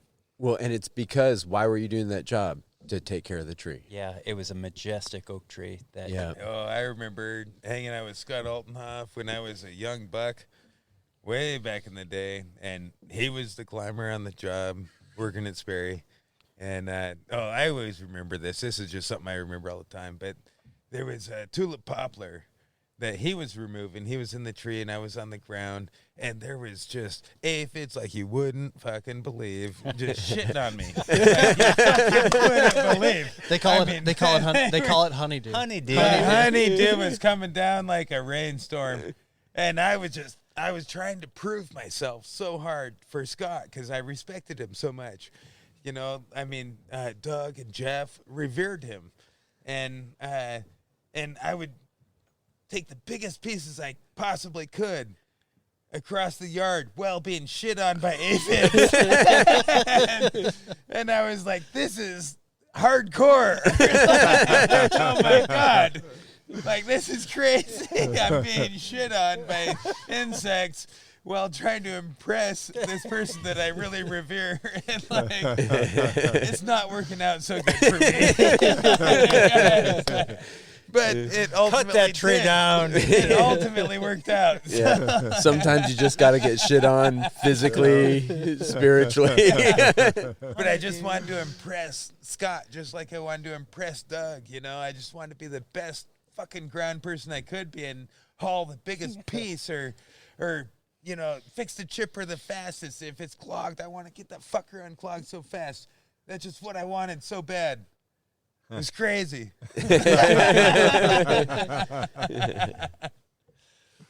That's awesome. Yeah, Yeah. it was fire, man. and hey, if you're just starting out in the game, find that fire. Oh, man. Yeah, find that passion. Find someone that's worth freaking getting shit on for.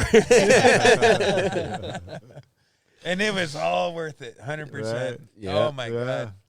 The beer's colder at the end of the day. Oh man, That's true. I'll bet that beer tasted great. It's true. The harder the job, the more it took for you to earn it. Oh, Right. my God, the better it tastes, Yeah. you know? It's almost like you're a team. At the end of the day, you have this euphoria. Yeah. You know, it's just like, yeah, we did it. Yeah. So, Dan and Scott, both. I would like to ask you both the same question, and it's very different for both of you because you guys have different roles in the organizations you're working in. But, like, what's your ultimate goal in the organization that you're working with? How do you measure your success? Like within the profession or within the Just organization? whatever the fuck you're doing. Yeah. You know, I don't care, man, if you're at work or not. Just like, how do you measure your success? I don't know how I measure my success. I find things that I want to do, and I just jump into it, and that's what keeps me going. Like woodworking or a project that I'm on. I just like my masterpiece, or just get into it, and that's what I like. Okay, Besides my family, of course. What gave you the drive to become the champion?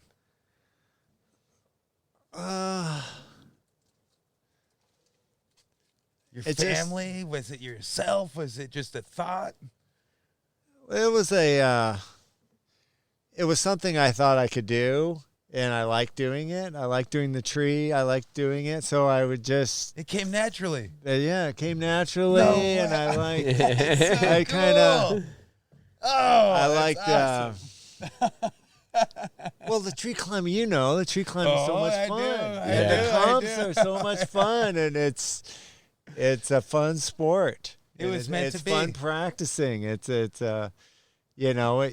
go into the trees to practice or whatnot, and the people I meet, right? So You did it because you wanted to. it was.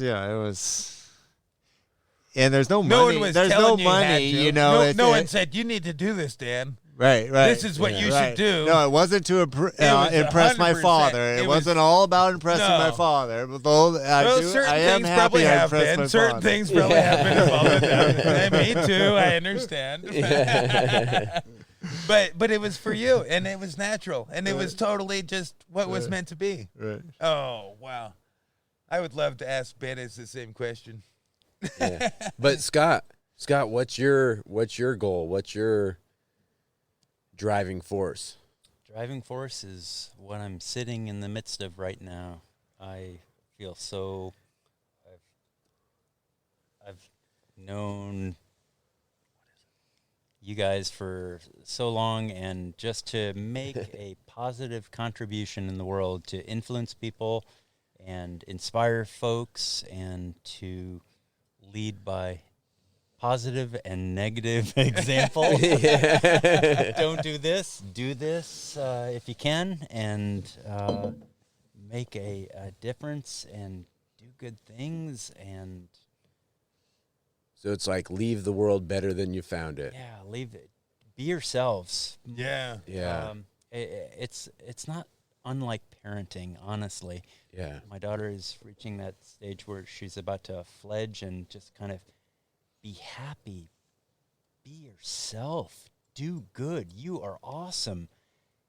Help me help you do what you're meant to do, and help. That's where I find my purpose is Nice. kind of, it's not about personal achievement. I've long ago realized what I can achieve is so small, but what I can leverage, Influence. what I can leverage, what I can inspire, what I can empower other folks to do, Yeah.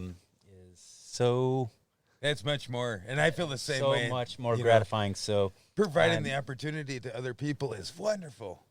Well, I think You that's do one. so much of that. Oh yeah, and I think that's one of the lessons of parenting, right? When before you're a parent, I mean, you can definitely understand the power of inspiring somebody before you're a parent, but it's one of those shifts that happens when you're just trying to, do good yourself. I'm going to be a great arborist, and I'm going to, prune this tree really good. But then when you're a parent and you start teaching a kid and seeing them take it to another level, and you start really seeing, it's the same thing as if you take on a mentor, and you start teaching them, and you get another mentor and you start teaching them.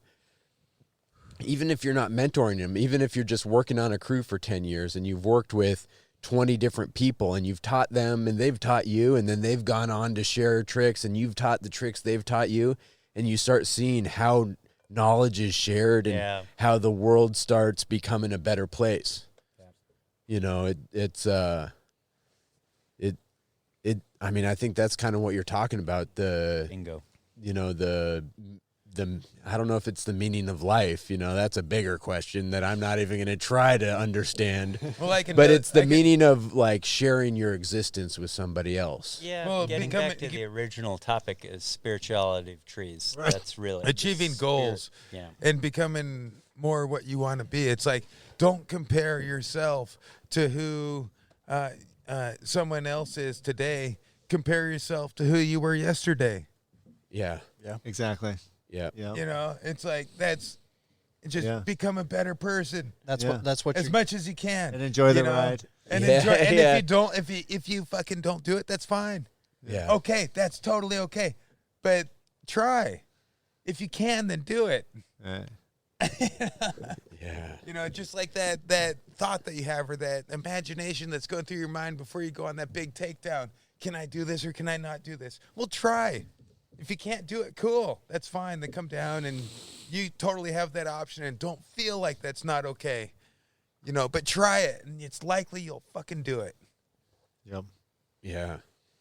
Hey, that's the hardest step sometimes, is trying it. Sometimes overcoming that, like, can I do it? Right. Should I even try to do it? Yeah. That might be the biggest step you got to do in the process. Man, that was such a hard place for me to be. I was 21 years old, and my mom asked me, can you run Pacific Tree Climbing Institute as a guide? I'm 21 years old. Mhm.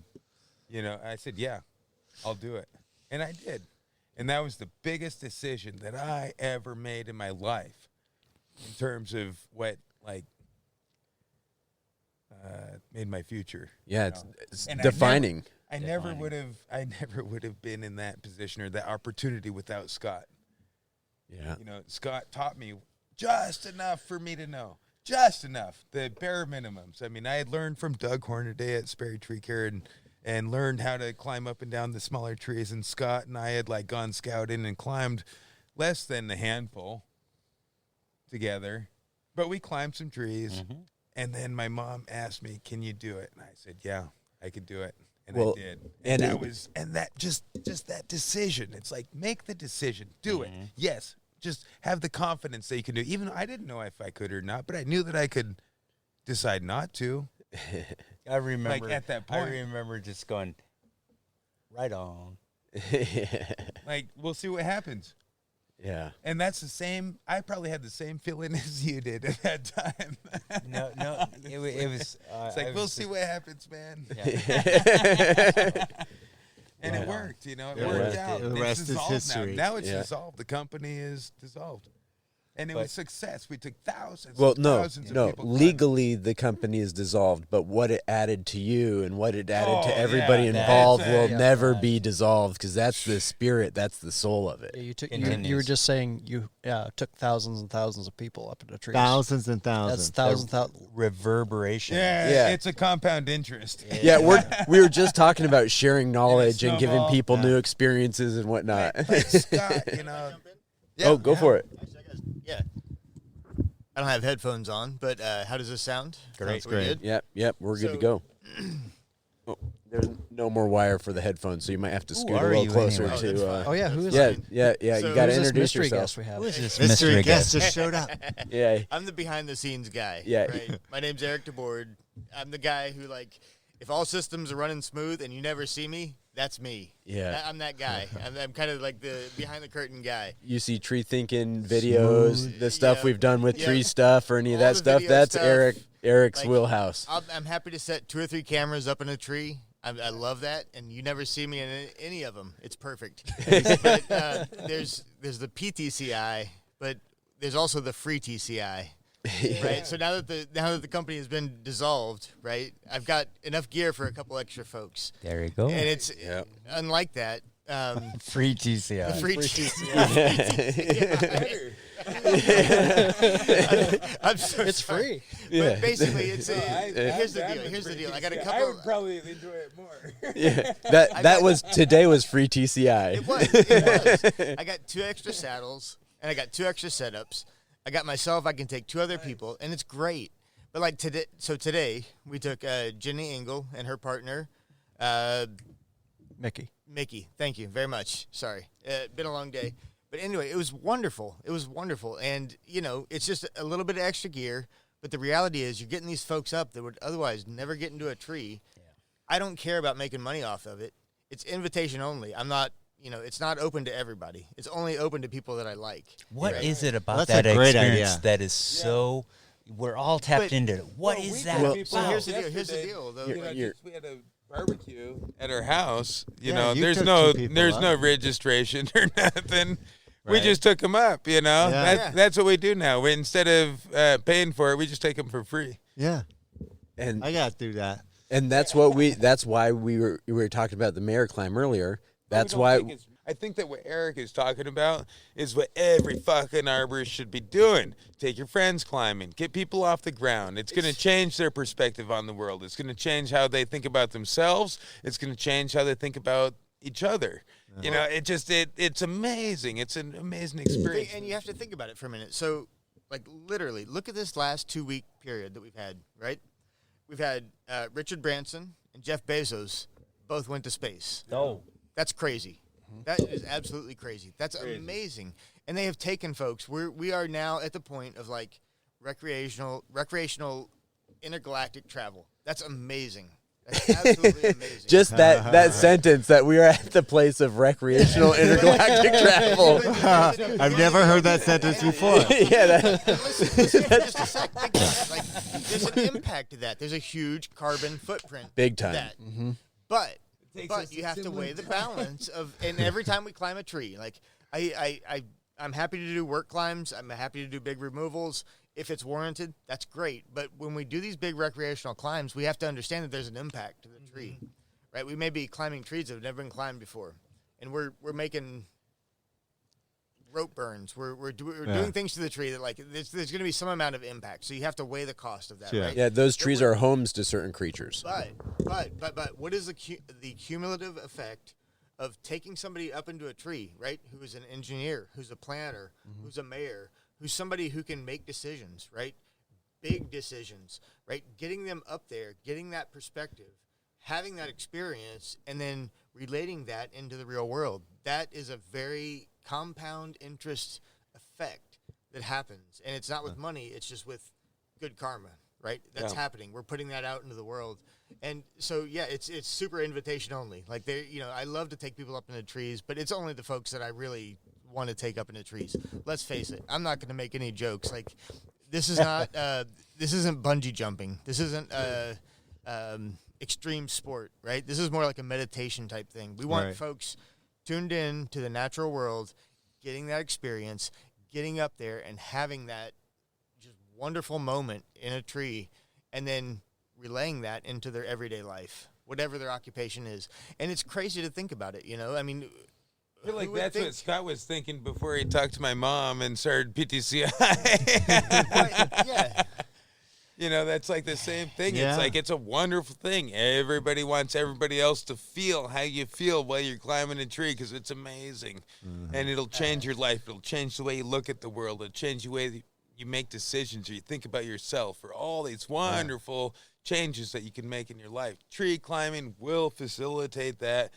So will the Wim Hof method and other fucking awesome things in life. It's not the only thing that can get you there, but it will help. And I love tree climbing. It's changed my life. It's made me the person I am today. I'm having a wonderful, amazing time right now because of all the people that are here. This is crazy. It's awesome. We've got some pretty hardcore tree climbers here. Oh, it's amazing. I mean, I can't tell you how good it feels, and it's because I climb fucking trees. Let me get this straight, Rob. Are you suggesting that we invite Michael Pollan to talk about the importance of trees? Is that what I heard? Well, I think that the experience of climbing a tree is probably very, very good for anybody's outlook on the world as a whole. Yes. It's kind of like they say, oh, going to space is going to change how you look at the world. Well, climbing a tree will too. And a lot smaller carbon footprint. Yeah. I would say a greater karmic return on investment. Yeah, I mean, it's amazing. Trees, climbing trees, it's changed all of our lives very much for the better. And I think that if every single person in the world were to focus on trees as being as important as we do, that the world would probably be a better place. Much better place. Actually, if you don't mind, I'd like to share a few things. So I don't join the podcast very often, right? So we're catching me at a golden moment here. But the theme tonight that I've heard has been basically what has been your best and what has been your worst experience in trees. Yeah. So I'll share those, right? Because I'm not in any way afraid to admit that, right? like Scott has said, and it rings true. Like, the expert is the guy who's made, or gal who's made all the mistakes. Basically done everything wrong, right? But there's between that are the high points, right? The times when everything just goes right. So I'm going to talk about a few of those real quick. So let's start with the high point. Like, we've talked a lot about spirituality in trees, right? And if you'll notice, I'm always the person who is happy to go up and do the first ascent, and I'm always the person who's happy to do the de-rigging, the last person to come down, right? And there's a reason for that, because I really enjoy that moment in the tree alone. when you're there and the tree is moving back and forth in the wind, and I'm talking about, let's say, a big old growth tree that we're doing a recreational climb. And we're taking some folks in. This isn't a work climb that I'm talking about. But I'm talking about a big tree, 300 foot plus, right? And you're there in the top, and everything's happening below. You got your radio on. You're in touch with the ground. Everything's cool, but you're up there, and you're by yourself, which, I'm an introvert at heart. Like, I love to be social. I'm sitting around some of the premier people in the industry that I work in right now, and this is great. I'm having a wonderful night. But the reality is, as much as I need that time with y'all, I need that time alone. Yeah. And that treetop is that time, right? And so we're just up there, right? The tree's moving back and forth. It's swaying in the wind. And the reality is we're gonna parse out time. We're going to parse out reality. And I know this is really out there. But every second that has gone past is just a moment in the past. It's cast off. There's the moment that you're in, which is reality, which is now. And there's everything in the future, which is a concept at best, right? So you're up there, and that tree is moving back and forth, and you just feel that. And that's your reality. That really is. You're tapping into consciousness at that point. That is 100%. It's a virgin moment. It really is. Like that is purity at its best. I think that's a spiritual, kind of to tie it into what we are. It's a spiritual thing, and it's something that here now. Yeah, in religion, that's what the services and stuff focus that in surfing. That's why people like travel the world and dedicate their life to it, because when you're on that wave, you have to be in the moment, and you have to 100% be focused on exactly what's happening. If you're thinking about what's going to happen or what happened, you're going to crash. Yep. And tree climbing does do that same thing, because it elevates your mind to this fight or flight stage. You're not. Yeah. It doesn't always. It doesn't always. But it always heightens your thought process to some point. The reality is, you hit a finite point. When it doesn't matter. You hit a finite point when it doesn't matter if you stay there forever, if you unclip and fall to the ground and end it all. Like, you're at that moment of purity. Right there. That's it. That's it. You have total control of your environment, and you're just there, and you're tapped into it. A kid that wouldn't think twice about it and just be walking along the ground just the same as they're walking along a limb, might be thinking differently. So it's a part of your development. As a person, it's like a kid that doesn't see the difference between walking along a limb that could be harmful, or, they can't see the depth. They don't know what to be afraid of. They don't know what to be afraid vision, of. And so there's a difference there. And that's what's really interesting is, kids generally aren't going to be as afraid. And as you get older and you have more experience, and you have more experience to base the potential experience against, and all these things, and it becomes scarier and harder to do. And like, I've seen it directly, generally speaking, younger kids that are teenagers. And like, I took a lot of kids that were 13, 14, 12 years old. Like, almost every single one of them could go up. The only, mentally, the only restriction was physical. If they physically couldn't do it, then it was not something they could do. But mentally, they could do it.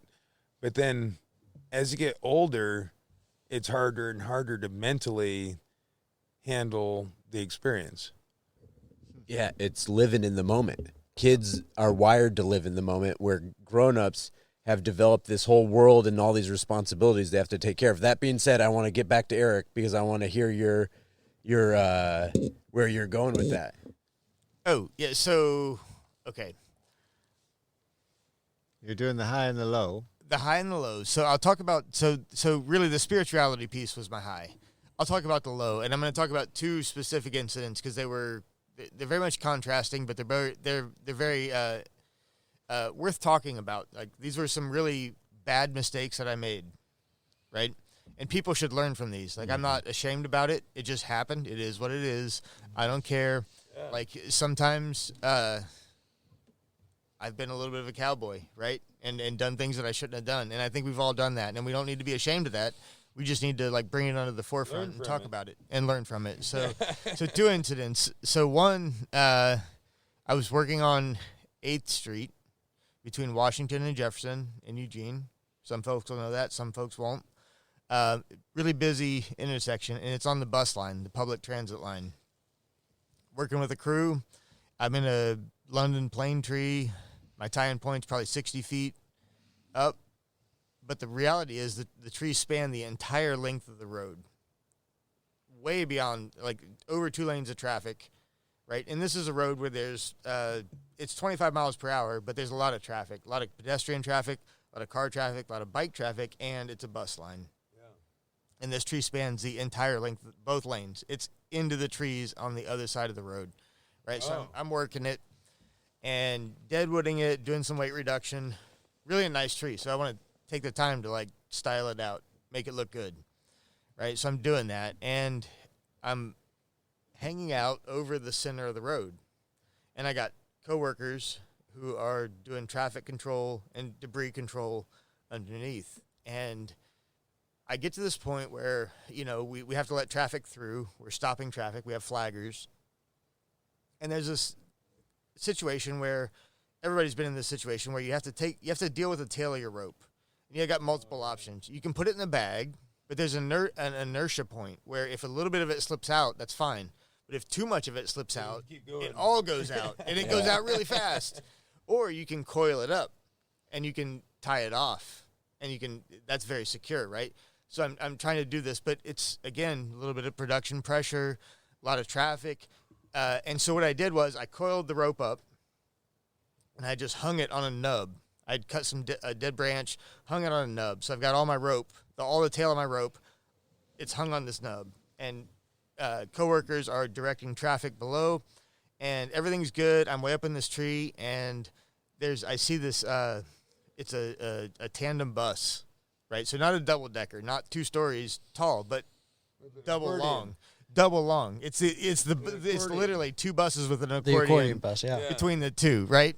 And so all's good, and I'm kind of like positioning, getting ready for my next cut. I'm doing my thing, and all of a sudden, oh no! And I bumped that nub, and I knocked the tail of my rope off.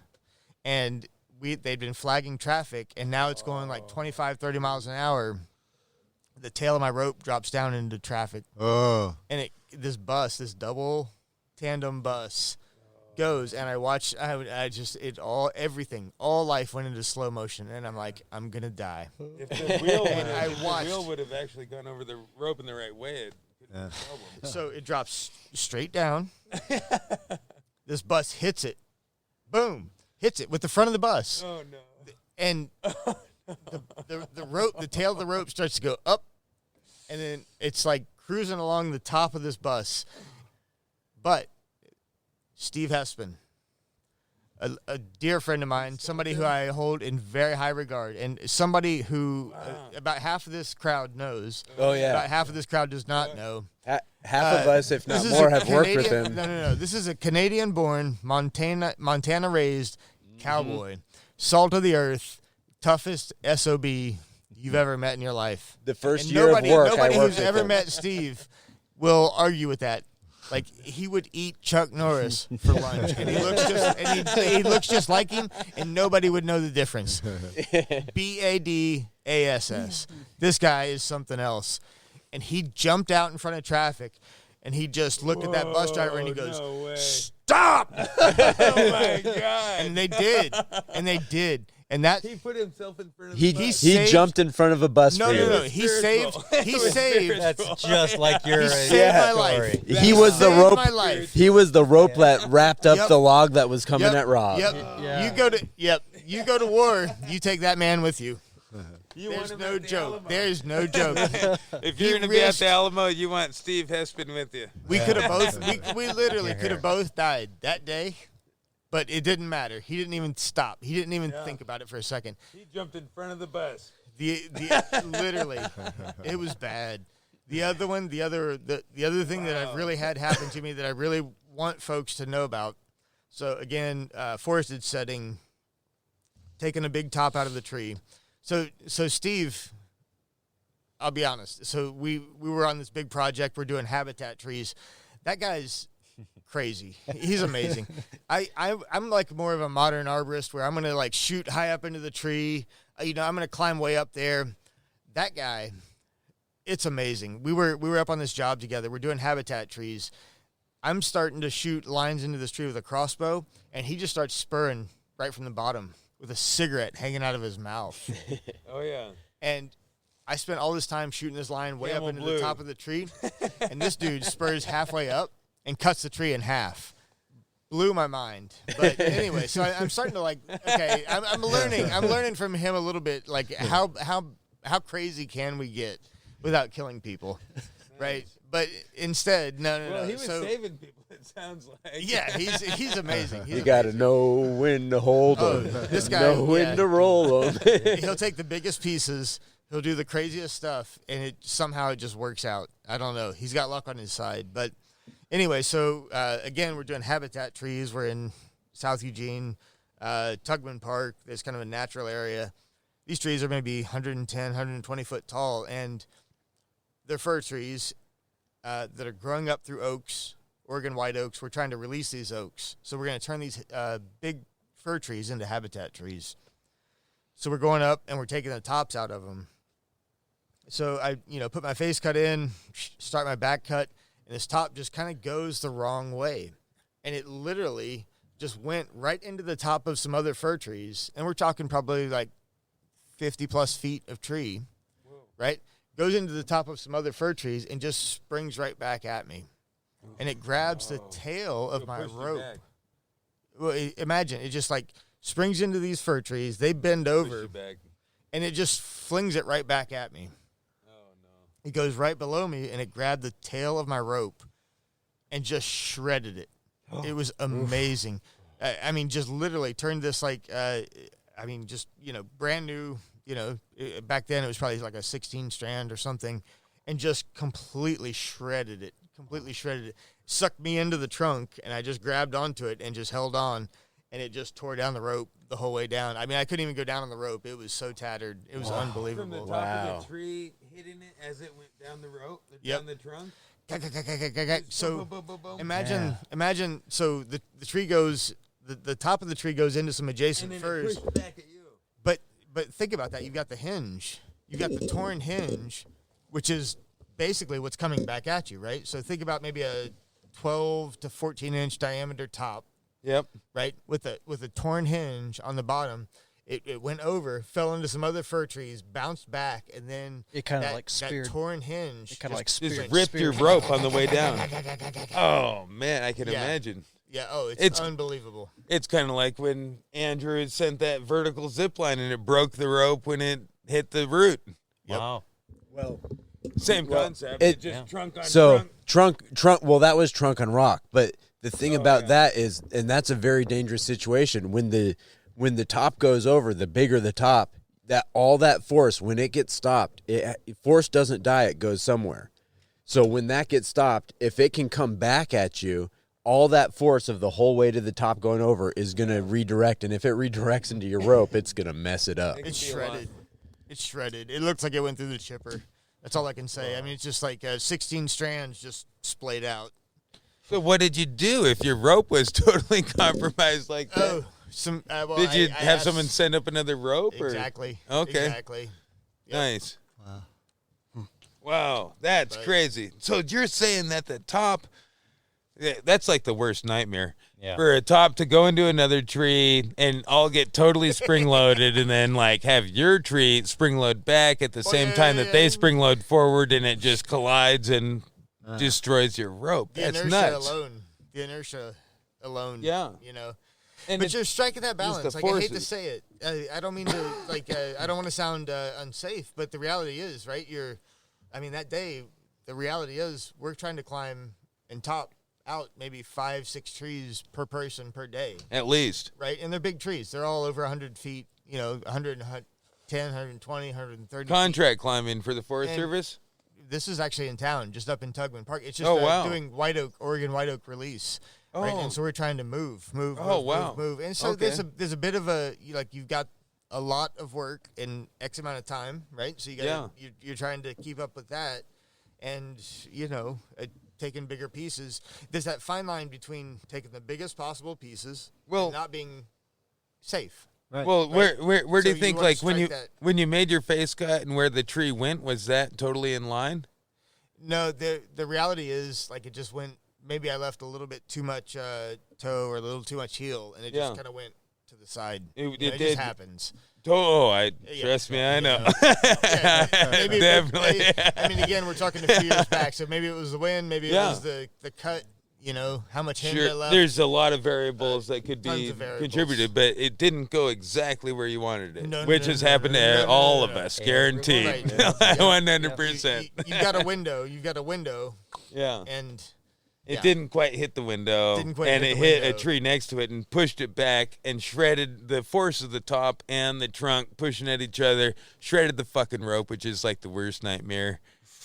Kind Yeah. of. I mean, it Yeah. was basically something. It was Well, it's better basically than something. getting wrapped on it, though. Really. or getting Yeah. it Yeah. pushing back Yeah. on you. Yeah. You always kind of worry that it's going to hop the top of the like stub trunk and then hit you. You know, Oh, Yeah. right. like right. it's not going to Oh, go down. yeah. It's going to go up Right. at the top, Oh, hits and that's pushes so- back yeah, at the right. that- if you don't, if you that cut is- all the way that's- through your holding wood, and don't Yeah, you do that's really a shallow face, common maybe. bad accident. I Yeah. don't know. But I But- feel like I'd much rather get like pegged with the pack than like have it ride down my rope and then rip me in half. Like that's not how I want to check out. It was a close. It gives one. you more just time. like mine, you know, You just see like it mine. It's happening, like you're like, yeah. oh, no. Exactly. you were out of No. control, just like I was. and you might survive. You it, know, like, and knocked to the chest, but things knocked out. happen, and we're both happy that they didn't happen in a way that harmed us that day. So, last story that I'll tell, and then I'm done. I'm going to put the headphones down. But so yeah, I'm not in the field every day anymore, and I you know, that's good and bad. Lots of good things about that, lots of bad things about that. But Oh, I I still know. like to do I still like to do some work for folks when I can. You know, friends, family, neighbors. You know, I really do. Even coming out here and doing some work out here. This is a wonderful place. But so my neighbors, wonderful folks. They purchased a house. They lived in a camper, remodeled the house. Looked amazing. They did such a good job.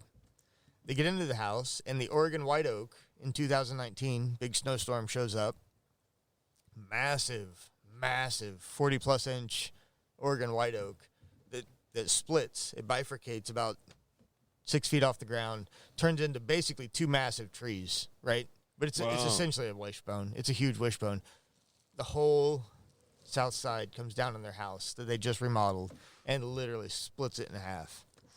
So they spend a year and a half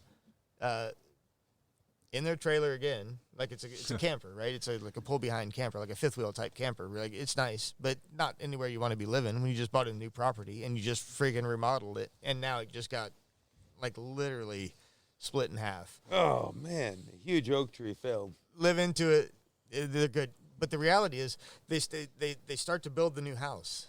They get it all done, and there's this incense cedar that's right off the front of the house, literally like growing out of the foundation. And you know, I've worked in this tree. I've lived in our house for almost 15 years. I've worked in this tree numerous times through multiple sets of neighbors, trying to help them work with this tree. So the house was totally demolished, and they've built this new house, right? And you saw what I strung up in that tree. I have a 9mm rope, right? So my neighbors, who I love dearly, decide after the brand new house is all finished and complete that they decided they want to remove this big, huge, 100+ foot tall incense cedar that's right in front of the new house. Shoot. It's literally like pushing up the foundation. My 9mm rope would not fit.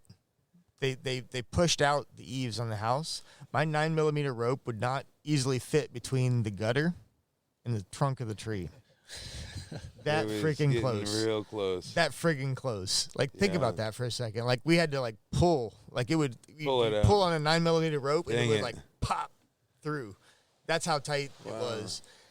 And I removed the whole tree, just completely. Everything had All to the get way down. zip-lined. Everything. The whole top, Oh, every branch, you cut it down. everything had to be zip-lined out of there. Wow. And just completely removed, and it was great. And I it just- worked out. It worked out perfect. Brushed out the tree, got it completely taken care of, top out all the limbs, and their father, who's a logger, just completely fell to the trunk. It was perfect. It was a great, just Nice. combination effort. It's really, I don't do tree work as much as I used to, but I really do enjoy those technical jobs. Yeah. Yeah. Well, it's interesting because people get into it for different reasons. Like there's people that are just total tree nerds. And I love trees, but that just know everything about trees. It's phenomenal. Got a lot of respect. And then there's people that are just in it for the climbing and the rigging. Yep. They just nerd out on how to rig this tree out or how to rig that branch or how to climb into these, limb walk on this crazy limb walk, and there's different ways to do that. And I'd have to say, Eric, you're one of the people that checks all the boxes. If I got a tree ID question, I go to Eric. He'll tell me what it is. If I got a complex climbing situation, I go to Eric. Yeah, Eric will tell you what it is. I'm constantly trying to get Eric to come on the podcast, so I'm glad that it just took a little bit of whiskey and whatnot, being out in Yachats, and we got him on the first episode, and about 30 episodes in, here we are again. We got him again, so to future times. Oh, absolutely. What I want to do here is I want to wrap this up and get our final thoughts. This has been a phenomenal episode on the kind of spirituality of trees and kind of our high points and our low points and everywhere in between. And so, final thoughts. What do you got, Rob? Well, I'm really glad that Scott joined Sperry 20-something years ago, and I got to learn a lot from him and get inspired to do a lot of things and with my mom, which is wonderful. I mean, spending time with your family is one of the most important things for anybody to do is just to appreciate family and spend time with them and enjoy that time you spend. And that's in large part why I really appreciate Scott, is because it motivated me to spend a lot of time with my mom on doing amazing things like you wouldn't believe. And we experienced things that you can only imagine. But that significantly improved the quality of my life, I'm sure. And now you're continuing to, by inspired me to be driving an electric bike and being more conscious about the planet and our impacts on that. I just, I don't know. My relationship with Scott is a very interesting one, and I very much value it. And that's my take-home message from this particular episode and this trip in general. I just am so happy to hang out with Dan Krause, who's the most badass climber that I know of, most likely, depending on the day, I'm sure. But but it's wonderful to reconnect with Dan and Corey and Eric, and just it's just wonderful, and the climbing here, removing the tree props. It's just great. Everybody did a wonderful job, and it's a great day. All right, Eric, what are your final thoughts? So, my final thoughts, go climb a tree. It's probably the closest that any of us poor folks are ever going to get to outer space. We're not going to be on the Virgin Galactic. We're not going to be cruising to space with Jeff Bezos, but it's still pretty freaking amazing. So if you have the opportunity, please do it. Talk to your local arborists. Get them to do recreational climbs. Even if you're not up there for work, just get up there. It's pretty amazing. Awesome. Dan, what are your final thoughts? Oh, I'm so glad I met you guys so many years ago. Yeah. And the things you've done, and Scott, and I'm just like beaming here, just, talking with you folks. And so I'm just, final thoughts, just happy to be here with you guys. Yeah. What do you got, Scott? What are your final thoughts? Well, a resounding theme here seems to be gratitude, and that's what I'm feeling first and foremost. Just so happy to be part of this circle, this community. So grateful that it was a turning point when I realized my mental and physical well-being depends on being in and among trees. And once I realized that, then that was a turning point. And you guys and folks all understand that, so just grateful to be part of that community, giving, taking, and it flows. We give, we take, reciprocate, and I may, simply by virtue of being the oldest among you, that's the only reason that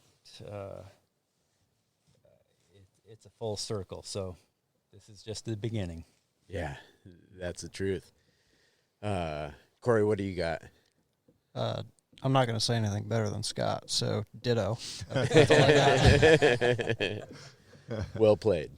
I'm calling BS. I think my final thoughts are kind of going back into the conversation.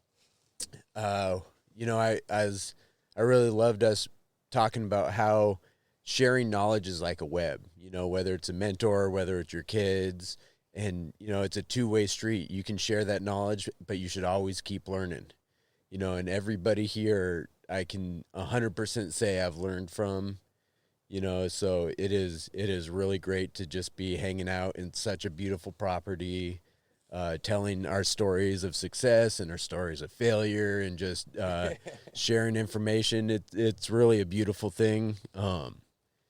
So with that, I'll say stay safe, and I love you guys, man. Lots of love out there.